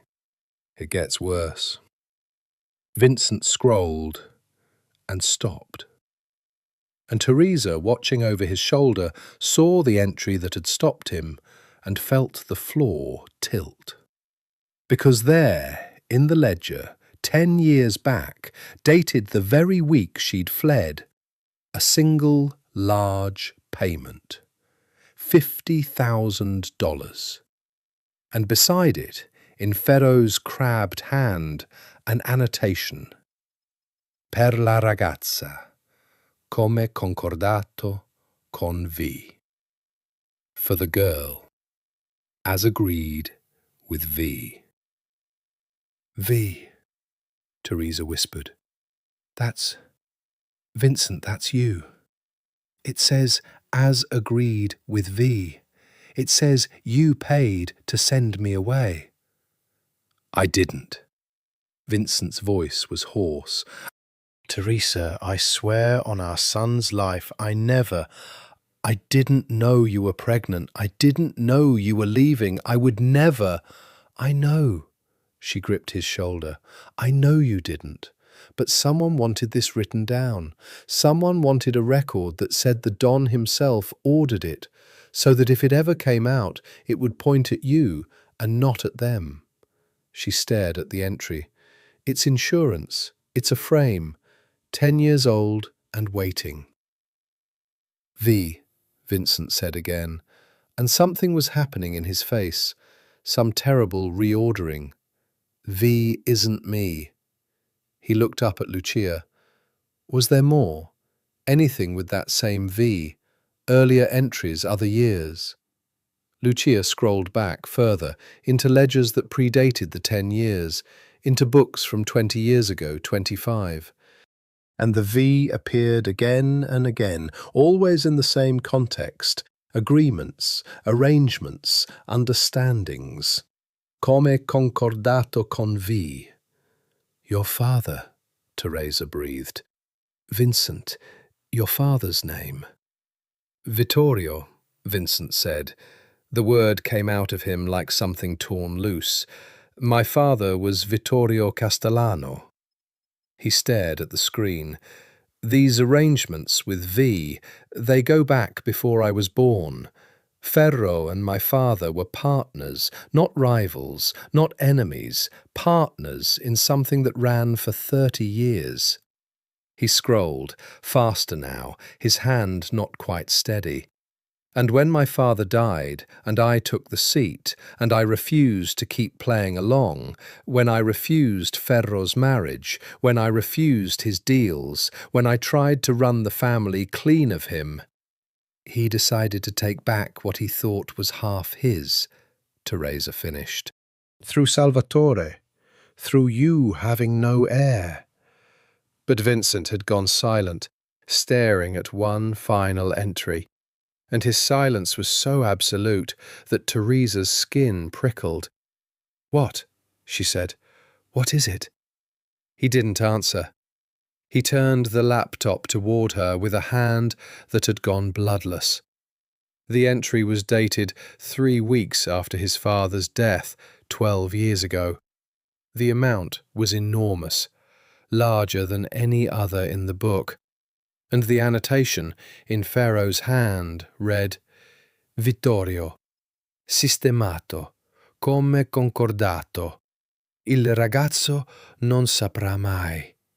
Vittorio, handled, as agreed. The boy will never know. My father didn't die of a heart attack, Vincent said. His voice was a stranger's. Ferro killed him. Ferro had him killed, handled, as agreed, which means somebody inside my own house agreed to it. And then that somebody stood next to me at the funeral and swore loyalty and has spent 12 years at my right hand. He looked up, and his eyes were terrible, empty, blown wide with a rage so total it had gone quiet. It was never about my empire, Teresa. Salvatore didn't want my chair. He helped murder my father to get me the chair. A young Don, grieving, dependent on his loyal consigliere. And then he spent 12 years running me like a puppet for Ferro, and the moment I started cutting the strings, they moved to erase my line before I could build one of my own. The apartment was very quiet. Lucia stubbed out her cigarette. So, she said, now you know. Now I know. Vincent closed the laptop slowly, and when he stood, he was calm, the calmest Teresa had ever seen him, and it was the most frightening thing she had ever witnessed, because it was the calm of a man who has stopped feeling anything except one single thing. Salvatore Ruggiero helped kill my father. He stole 9 years of my son. He turned the woman I love into a ghost. He picked up his coat. I'm going to take everything from him. His name, his money, his men, his life. And then I'm going to do the same to Giacomo Ferro. He looked at Teresa. But first, I need you and Matteo somewhere they can never reach. Because the moment I move, this city catches fire. The fortress within the fortress was a safe house upstate, a stone farmhouse ringed by fields, invisible from the road, wired like a bank vault. Vincent moved Teresa and Matteo there before dawn, with Enzo and 6 men, and he did not stay. "You're leaving?" Teresa said. She followed him out to the cars in the grey light, her arms wrapped around herself against the cold. "You're going back into the city alone, to move against 2 men who've been planning your death for a decade, and you're leaving us here." "I'm leaving you here because it's the only place I know you're safe." He was checking a pistol, sliding it into the holster under his arm, and the domestic horror of watching him arm himself in a farmhouse driveway made her chest ache. "If you're with me, you're a lever they can pull. If Matteo's with me, he's a target painted on my back. Here, behind Enzo and these walls, you're just 2 people who don't exist." He looked up. "I need you not to exist for a little while longer, Teresa. I'm sorry, I know what I'm asking." "You're asking me to sit in a field and wait to find out if you're alive," she said, and her voice cracked. "You're asking me to do the thing I've done for 10 years, to hide, to wait, to be helpless while the men fight the war. I hate it, Vincent. I'm good at it, and I hate it with everything in me." He stopped. Something in his face shifted, the strategist giving way, just for a moment, to the man. "I know," he said quietly. "That's what he took from you, isn't it? That's what I saw in you the first time all those years ago. You were never built to hide. And I'm about to put you back in a box." He crossed to her, took her face in both hands. "So here's my promise. This is the last time. After this, however it ends, you never hide again. Not from anyone. If I win, you stand beside me in the light, where the whole city can see you, and God help anyone who looks at you wrong. And if I lose—" His thumbs moved over her cheekbones. "If I lose, you take our son and you live out loud wherever you want. And you tell him his father wasn't a coward, that he went down fighting to get you both back. Promise me." "Don't talk like that." "Promise me." "I promise." The tears came then, hot and furious. "And you promise me you'll come back. You don't get to make a speech about the light and then die in the dark, Vincent Castellano. You promise me you come back to us." "Teresa, there's something I never got to say." The words tore out of her before she could stop them. 10 years ago, before the man came to my terrace, before any of it, I loved you. Not the way a girl loves, the real way. The way that doesn't have an off switch. And then I ran. And I told myself I stopped, and I was lying every single day for 10 years. She gripped his wrists. "I never stopped. I love you now. I love you so much it terrifies me.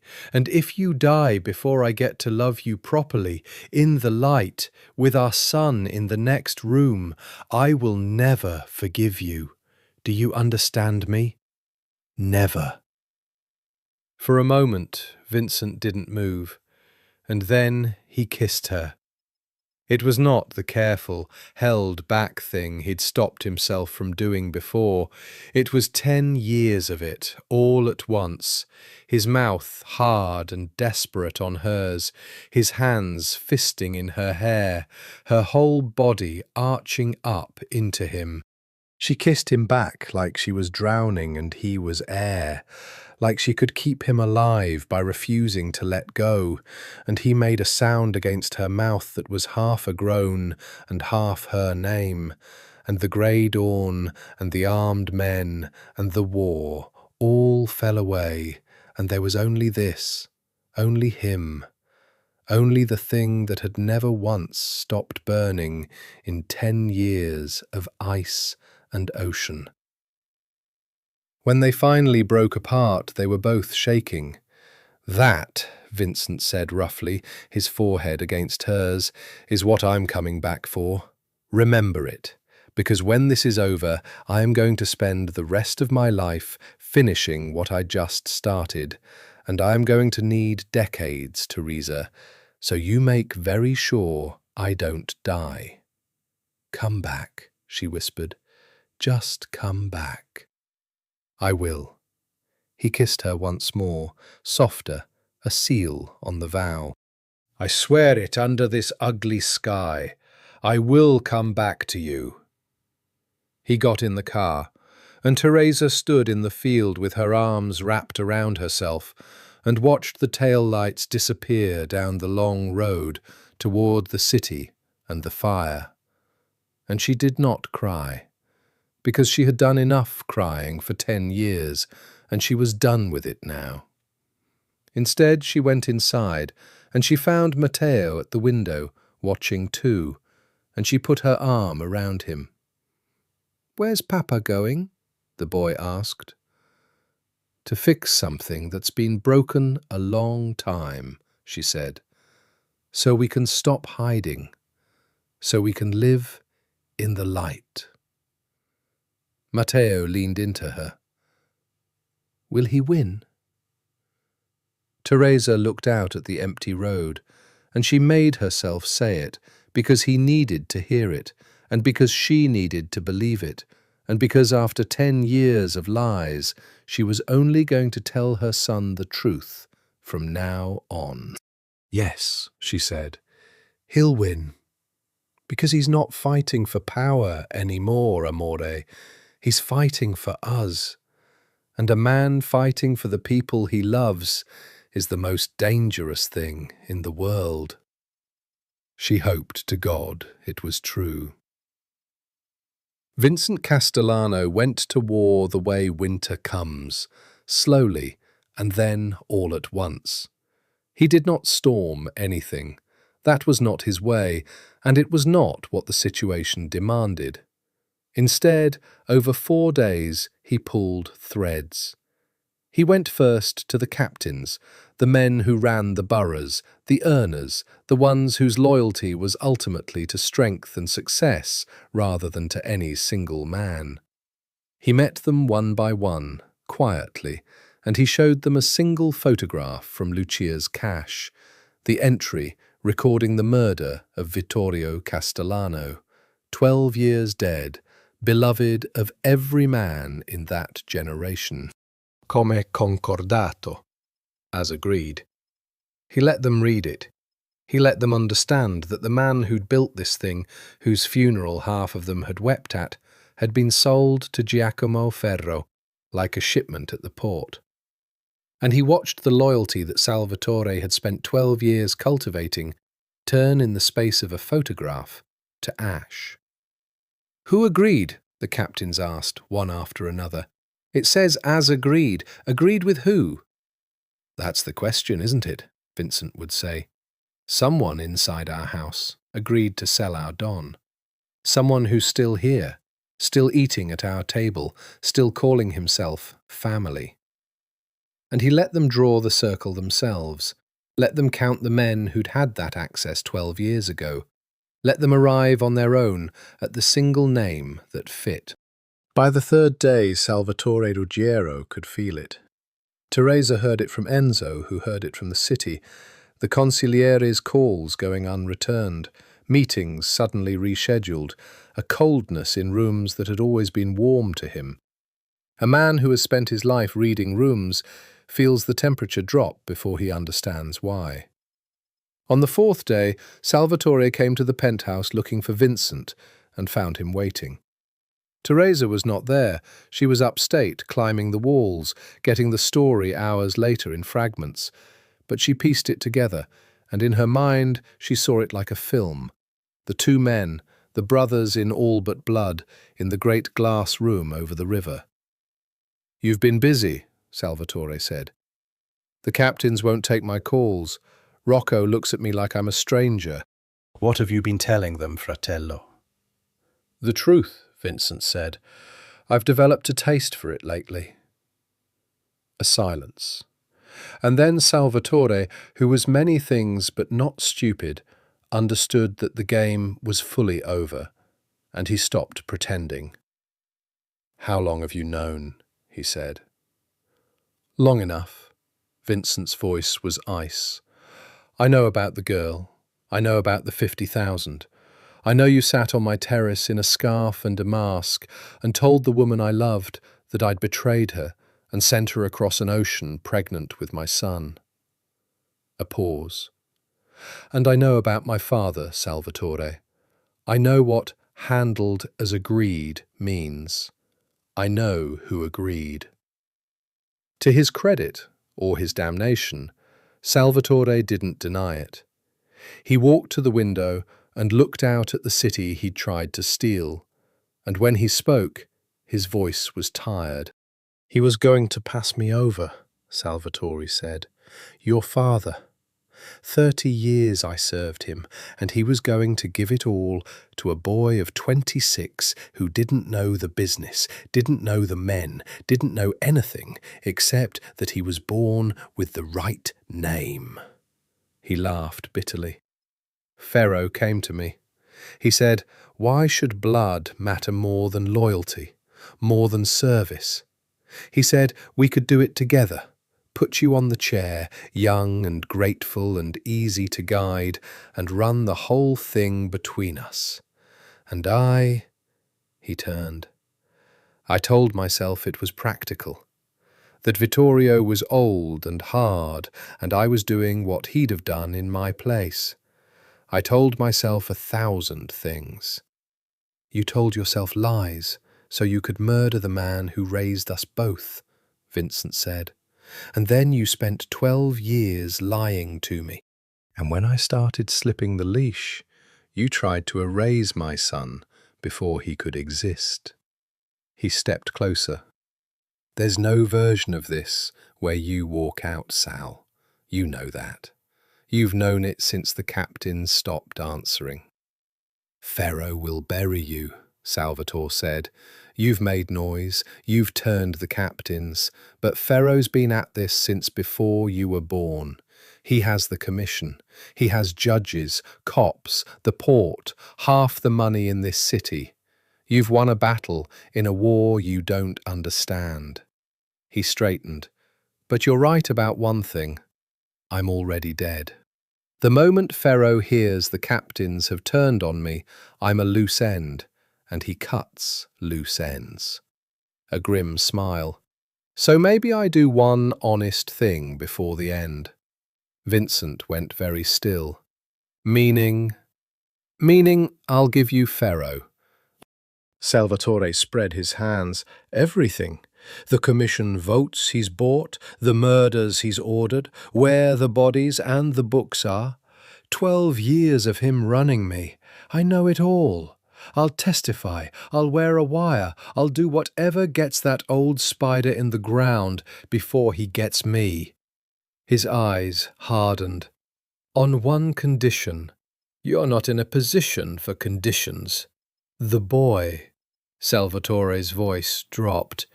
"Your son. When this is over, you keep him far from all of it. You let him grow up something other than what we are. That's my condition." A terrible pause. Because whatever else I've done, and I've done everything, I never actually hurt a child. I want that to still be true when I die." Vincent looked at the man who had destroyed his life, and Teresa, hearing it later, would never forget the thing he said. "That was never going to be your gift to give," Vincent said quietly. "My son grows up free because his mother kept him alive, not because you asked nicely at the end." He nodded once. "But you'll give me Pharaoh, and then we'll see what mercy's left in me. It isn't much." They wired Salvatore on a Sunday. It should have been impossible. A consigliere turning on the don who owned him, walking into the old spider's web with a recorder taped to his chest. But Salvatore Ruggiero had spent his whole life being trusted by dangerous men, and he had one last performance in him. Teresa was brought back to the city for it, over Vincent's objections, because she refused to be upstate for the end of a thing she'd bled 10 years for. They set up in a van 3 blocks from the Ferro estate. Vincent, Teresa, Lucia, and 2 federal agents from a task force Vincent had spent 4 days and a great many favours bringing to the table. Because the second half of his plan had been the thing that finally shocked Teresa. Vincent Castellano was going to hand Giacomo Ferro not to a bullet, but to the government. "You're working with the FBI," she'd said when he told her. "You, the Ice King of Manhattan." "Ferro has judges and cops in his pocket," Vincent had said. "If I put a bullet in him, his people scatter and reform and come for my son in 5 years, 10 years when I'm not watching. But if I put him in a federal courtroom with Salvatore's testimony and 12 years of ledgers, I don't just kill the man, I burn down the whole structure. The commission seats, the board judges, all of it, legally, permanently." His jaw had tightened. "I spent 10 years learning to be the coldest man in this city. Turns out, the coldest thing I can do is make it legal. Ferro would rather I shot him. That's how I know it's right." So they sat in a van and listened. Salvatore's voice came through clear and steady, the greeting at the door, the walk to the study. And then Ferro's dry, old voice, and Teresa gripped Vincent's hand in the dark of the van as the old spider began, unknowing, to hang himself. "You're nervous," Ferro observed. "You've been nervous for a week. The captains, yes? They've grown cold to you." "Vincent's turned them," Salvatore said. "He knows Giacomo. About the girl. About the money. I think he even knows about Vittorio." A long silence on the recording. Teresa held her breath. "Then you've become a problem," Ferro said at last, mild as milk. "You understand that. 12 years I've kept you useful, and now you're a man who knows too much and controls nothing.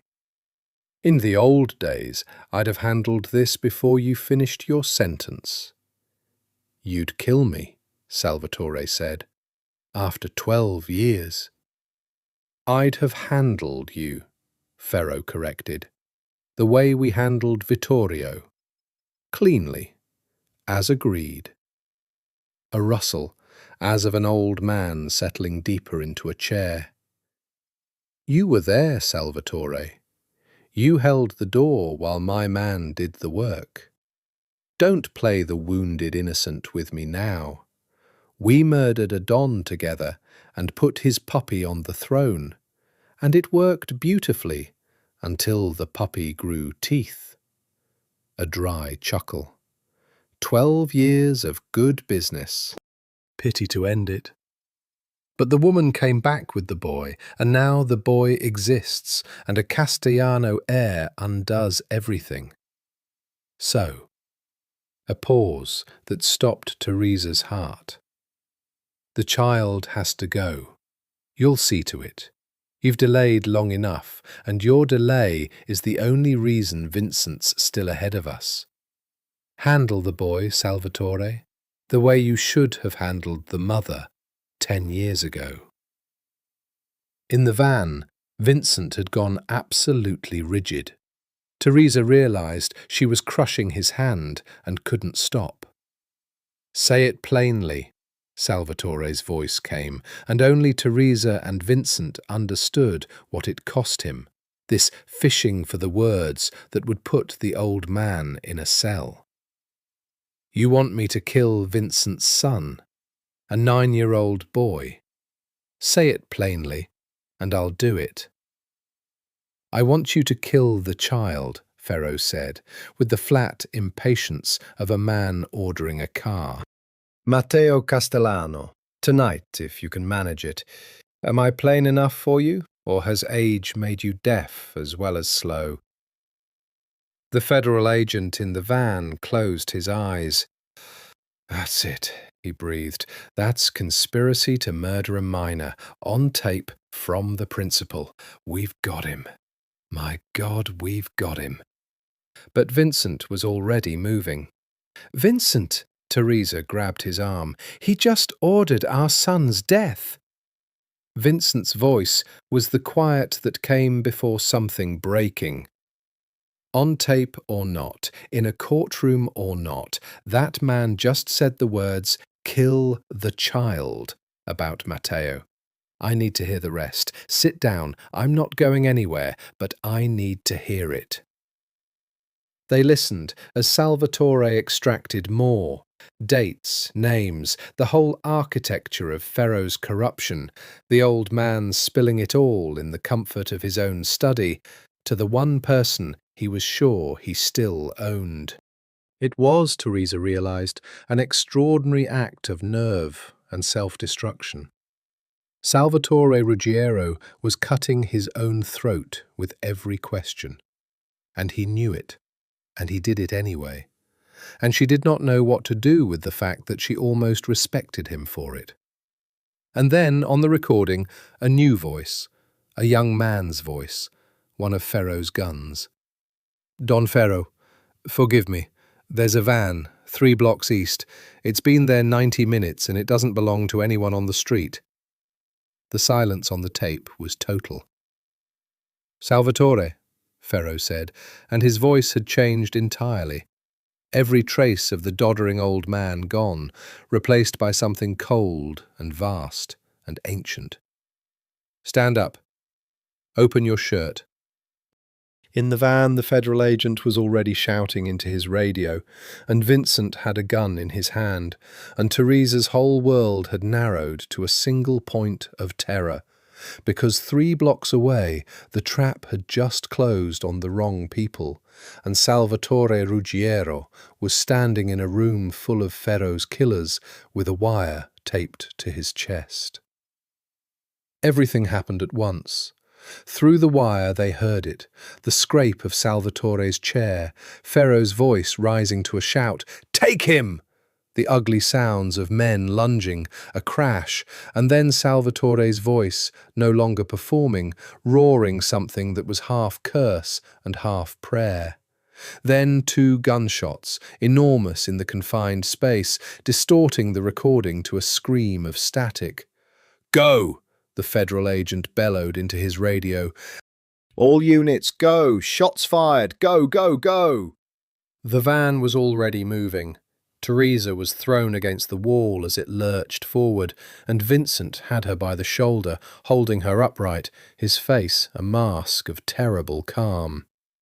"Listen to me," he said over the chaos. "When we stop, you stay in this van. You do not get out. Ferro's men are trained and they're cornered, and cornered men kill everything that moves." His grip tightened. Matteo's safe upstate. Enzo has him. Whatever happens in the next 10 minutes, our son is safe, and that's the only thing that matters. Say it. "Matteo's safe," she repeated, numb. Say it again. Matteo's safe. The van screamed around the last corner, and the Ferro estate blazed into view, and it was already a war. Federal vehicles poured through the iron gates. Ferro's men had come out onto the great front steps and the lawn, and muzzle flashes stuttered in the dark, and the beautiful gilded age mansion echoed with the flat, vicious crack of gunfire. Teresa saw a body on the marble steps. She couldn't tell whose. Vincent was out of the van before it fully stopped. "Vincent!" she screamed. But he was gone, moving low and fast across the lawn with his gun up, and she understood with sick clarity that he had never intended to leave this to the agents, that whatever he'd said about courtrooms and legality, Giacomo Ferro had ordered the death of his son, and there was a very old law under all the new ones, and Vincent had come to collect on it personally. She did not stay in the van. She would think about that later, about the promise she broke in 3 seconds. But her son's father was running into gunfire, and she had spent 10 years being the one who stayed behind, who hid, who waited, and something in her simply refused to do it one more time.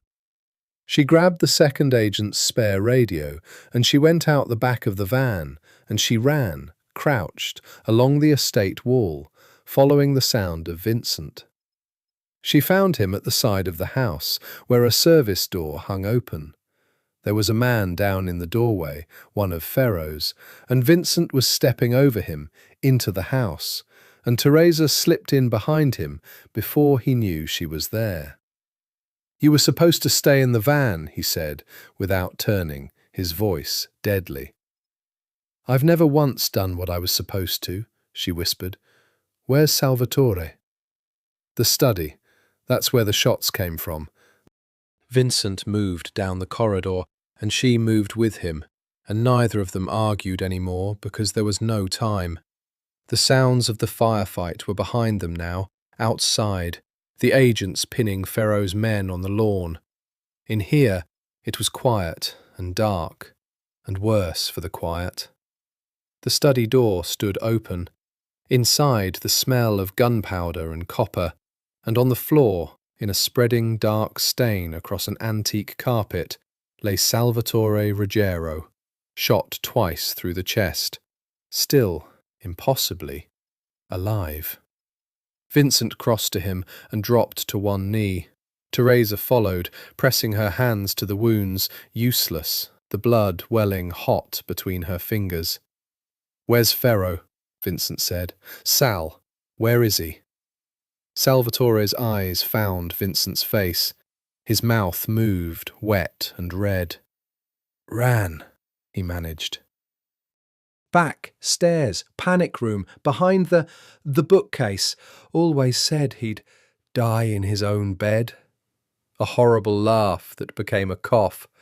"Vincenzo, the wire. Did it record? Did I?" "Every word," Vincent said. "You gave us everything. It's done, Sal. You did it."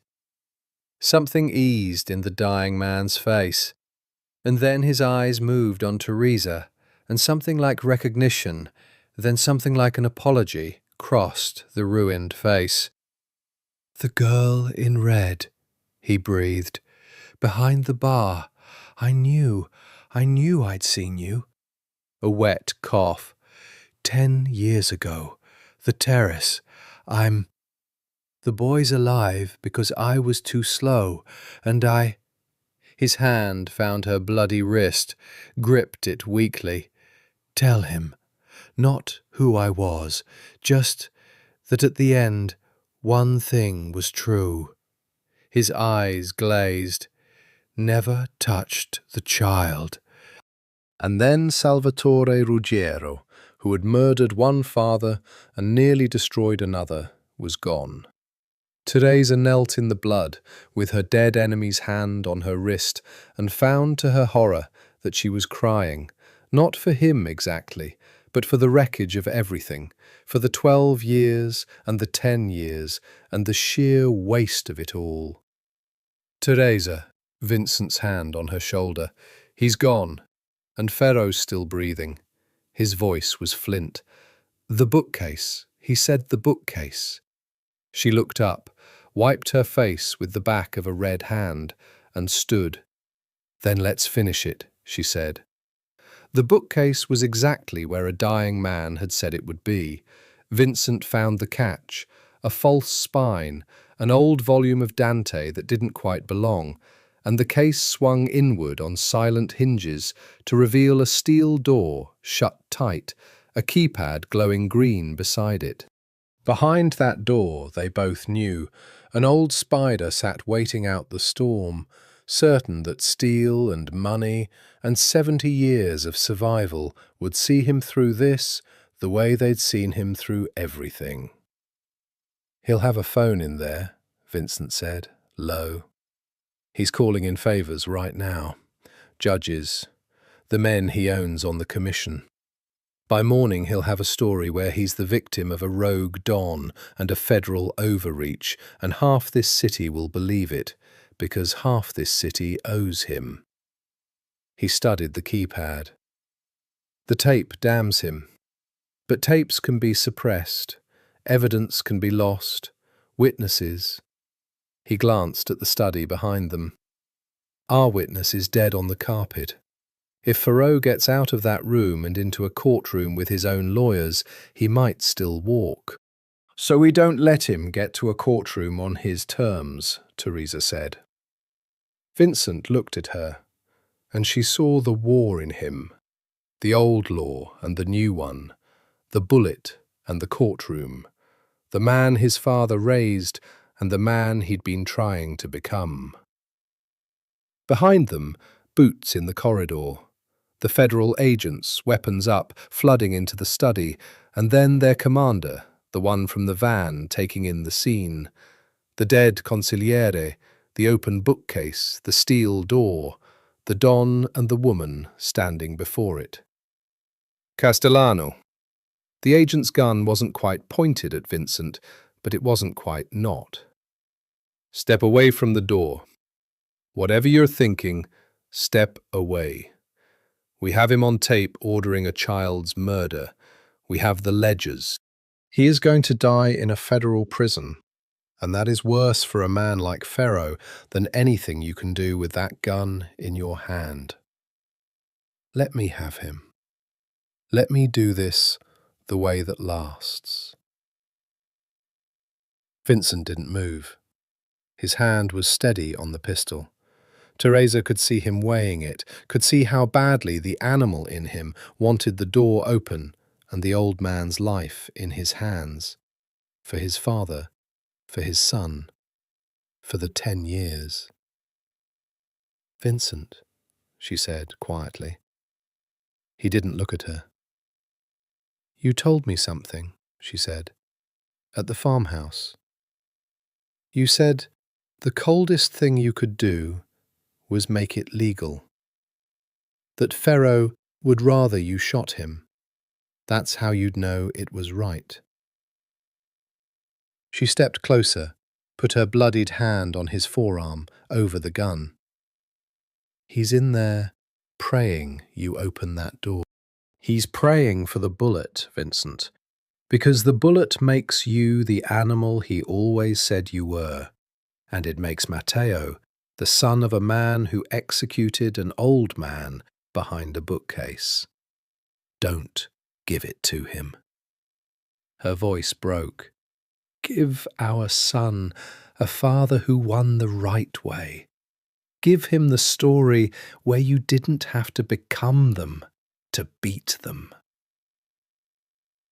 For a long, long moment, Vincent Castellano stood before the steel door with a gun in his hand and a decade of rage in his chest. And then he lowered the gun. Open it, he said to the agent. It's your door. I was never here. He handed the pistol over, grip first, and stepped back. And Teresa felt something in her chest that she had no name for. Relief and pride and a fierce, protective love for this cold, dangerous man who had just, for the sake of a 9-year-old, chosen not to be what everyone had made him. The agents went to work on the door. It took 20 minutes and a call to someone with the override codes Ferro's own corruption had, ironically, put on record. And when the steel door finally swung open, Giacomo Ferro was sitting in a leather chair inside his little steel cell. Immaculate, composed, his silver cane across his knees, and he looked at the agents and past them at Vincent, and he smiled. "Vincenzo," he said, "you disappoint me. I expected you to come in shooting. Your father would have." He rose slowly, with great dignity. "This is the mistake, you know, right here. You should have killed me, because I have 30 years of friends in this city, and a courtroom is a very long road with a great many doors, and old men like me have keys to all of them." He held out his frail wrists to the agent with the handcuffs, still smiling at Vincent. "I will be home before your son's next birthday. And then—" "No," Vincent said, "you won't." He said it with such absolute quiet certainty that even Ferro paused. "The tape's already copied to 6 places," Vincent went on. "The ledgers are with 3 separate offices in 2 states, and a journalist you can't buy because she hates everyone equally. The captains have seen the entry about my father. Every man who loved Vittorio Castellano now knows you had him killed. You don't have 30 years of friends anymore, Giacomo. You have 30 years of men who just found out you murdered someone they loved and lied to their faces about it for 12 years. Vincent stepped close and dropped his voice so it was almost gentle. "You're not going home. Not because of a courtroom. Because there's no one left out here who'd have you. I didn't need the bullet. I just needed everyone to know." The smile, finally, slowly, died on the old man's face, and Teresa watched Giacomo Ferro understand, at last, that he had lost.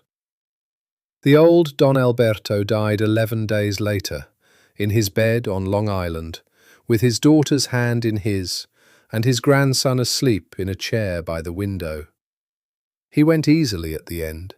He'd held on, Teresa was sure of it, long enough to know it was over, long enough to hear from her own mouth that the man who'd driven her into exile was caught, that Vincent knew the truth, that the boy was safe and had a father at last. She told him all of it in the last lucid hour, and the old man had wept and gripped her hand and said the thing she'd waited 10 years to hear. "I should have made you tell him," Alberto whispered, "that night, when you came to me crying and asked me to hide you. I should have gone to Vincent and put you both in a room and made you talk. But I was afraid. Ferro's man had frightened you so badly, and you were carrying, and I chose your safety over your happiness. I chose to hide you instead of to fight for you." His eyes swam. "Forgive an old coward, Teresa. I stole 10 years from all of you because I was afraid." "There's nothing to forgive, Papa." She kissed his cold hand. "You kept us alive. Everything else we can build back, but we couldn't build anything if we were dead." She held his gaze. "You didn't steal the years. Ferro did.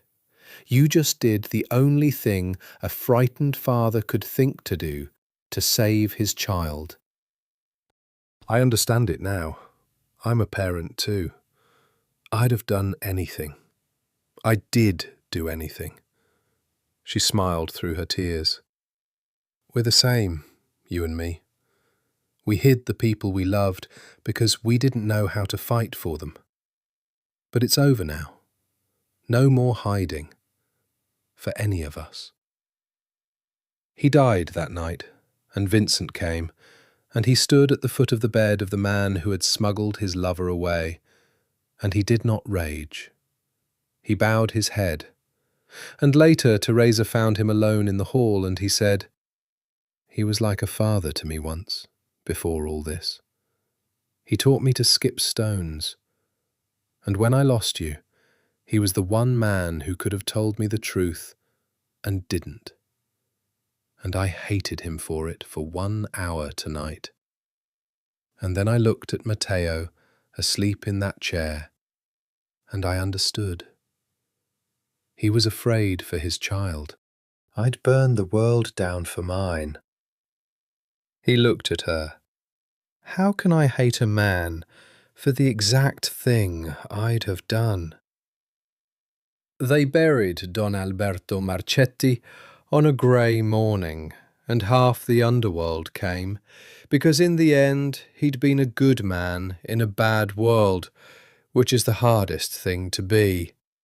And the other thing that everyone came to see, though no one said it aloud, was the resurrection of the Castellano family, because the Ice King stood at the graveside not alone and frozen as he'd stood for 10 years, but with a woman on his arm and a boy at his side, and the whole city could read the message in it. The line did not die, the house did not fall, and the man who tried to hollow it out is gone. Giacomo Ferro was arraigned in federal court the same week. The tape did what Vincent had promised it would do. It didn't just convict a man, it detonated a structure. Judges resigned. 2 commission seats emptied overnight. A dozen quiet arrangements that had strangled the city for 30 years came apart in the light. Ferro, 73 and abandoned, would die awaiting the end of a trial that would outlast him, in a cell, in the dark, which was the one thing he had spent his whole life avoiding. Irrelevance. It was, Vincent said, a better punishment than a bullet, and Teresa believed him, though some nights she still saw Salvatore's face and wondered about the strange arithmetic of justice, how the man who'd repented at the end had died on a carpet, and the man who never repented at all got to die slowly in a bed. "That's the thing about this world," Vincent told her one night on the penthouse terrace, the city glittering below them. "It was never fair. It was never going to be fair. The best you can do is get your own people out of it clean." He turned to her. "Which is what I'm going to do. I've been talking to the captains. I'm changing things, pulling the family out of the worst of it, going legitimate where I can, over years, carefully, so that when Matteo grows up, there's a name for him to inherit that isn't drenched in blood." He took her hand. "I don't want him to be what I am. I want him to be what I might have been if Ferro had never gotten to my father." "He'll be better than both of us," Teresa said. "He asks why ponds don't freeze in the middle. He's going to be a scientist or a builder or something that makes things instead of breaking them. And we're going to let him." Vincent lifted her hand and kissed it, and then he didn't let it go. The city breathed beneath them. 10 years and 2 graves and a war lay behind them. "You said something," he murmured, "in a field at dawn, before I drove off to end this. You said you never stopped, that you loved me now." "I remember." You said it while I was leaving to maybe die, which was cheating because it meant I couldn't answer properly. His grip tightened. So I'm answering now, with nowhere to run and nothing left to fight. Teresa Marchetti. His voice roughened. I never stopped either. Not for 1 hour of 10 years, and I'm not going to spend one more day of my life pretending I did. They went back to Sicily in the autumn. Not to hide this time, never again to hide, but because Teresa wanted Vincent to see it. The villa outside Cefalù, the stone terrace above the sea, the place where she'd raised his son on borrowed years, where she'd read the letter that called her home, where she'd built a small, quiet life out of the wreckage of the big, loud one. This is where he learned to swim, she said, walking Vincent along the shore in the gold evening light, while Matteo ran ahead of them, tanned and shrieking, chasing the surf. That cove there, he was 5. He was fearless. He still is. It terrifies me. And that's the market, where Signora Bruno taught him to haggle in Sicilian. And up there, she pointed to the terrace, small and white against the darkening hill, that's where I stood the day the letter came, where I decided to bring him back to you, even though I thought you hated me, even though I thought I might be walking us both into a grave. Vincent stopped walking. He looked at the villa and the sea and the boy and the woman, and Teresa watched him take the measure of the 10 years he'd lost and the life she'd built in them. And she saw him make peace with it. Not forget it, never that, but fold it into himself and carry it. Thank you for showing me, he said. I needed to see where he was all that time. It was a hole in me, not knowing. Now, when I imagine his childhood, I can see it, the cove, the market, this impossible light. He looked at her. It's beautiful here. I understand why you didn't come back sooner. If I'd washed up somewhere this beautiful, with him, I might never have left either. That night they had dinner on the terrace, the 3 of them, under a sky so thick with stars it looked spilt. Matteo talked the whole time, about school in New York, which he loved, about the tutor Vincent had hired who was teaching him to code, about whether it was true that his father owned a nightclub, and if so, could he please see it? Absolutely not, said both parents at once, and then laughed at themselves. And Teresa watched her son, whole and safe, and lit from within by the simple fact of having 2 parents at one table. And she thought her heart might not be able to hold it all. After the boy was asleep, she and Vincent stood at the terrace rail, where the story had, in a sense, begun. The moon had risen over the water, enormous, low, golden, laying a road of light across the black sea toward the horizon. The Sicilian moon.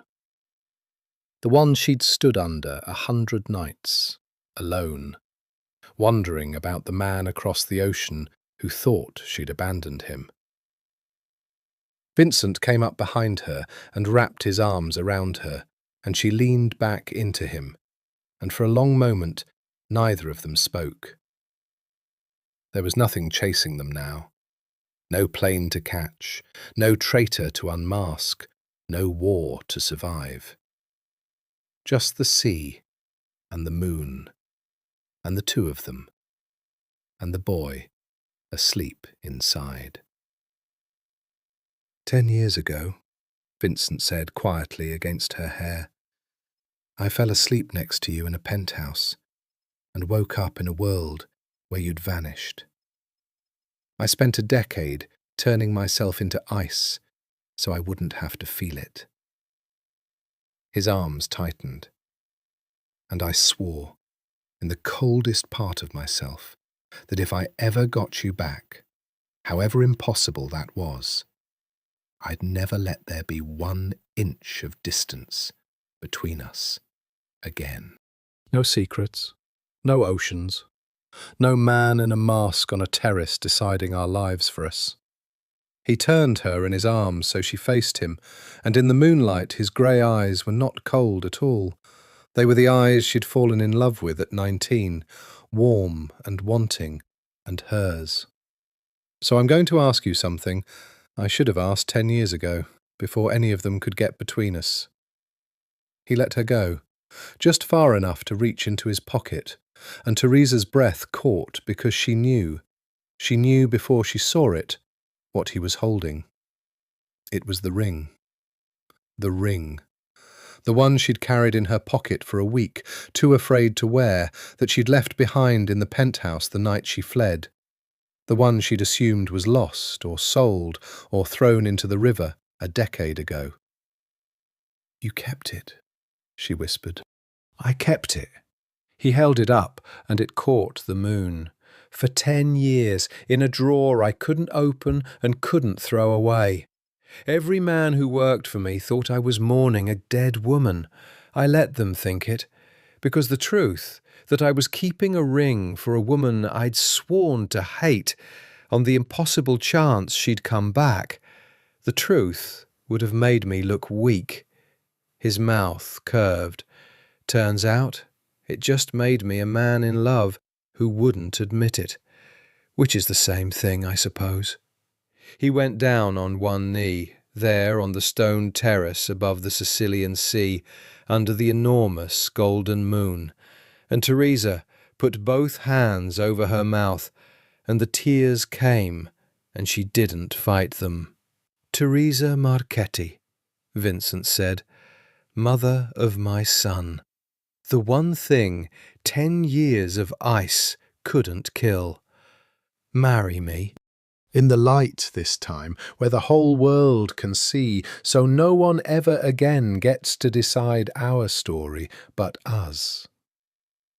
His voice broke, just slightly. The great, cold dawn of Manhattan undone at last. "Say yes, and I'll spend the rest of my life keeping every promise I couldn't keep before." "Yes," she said, and she was laughing and crying at once as he slid the ring onto her finger where it should have been for a decade. "Yes, God, yes, in the light, every day of it, yes."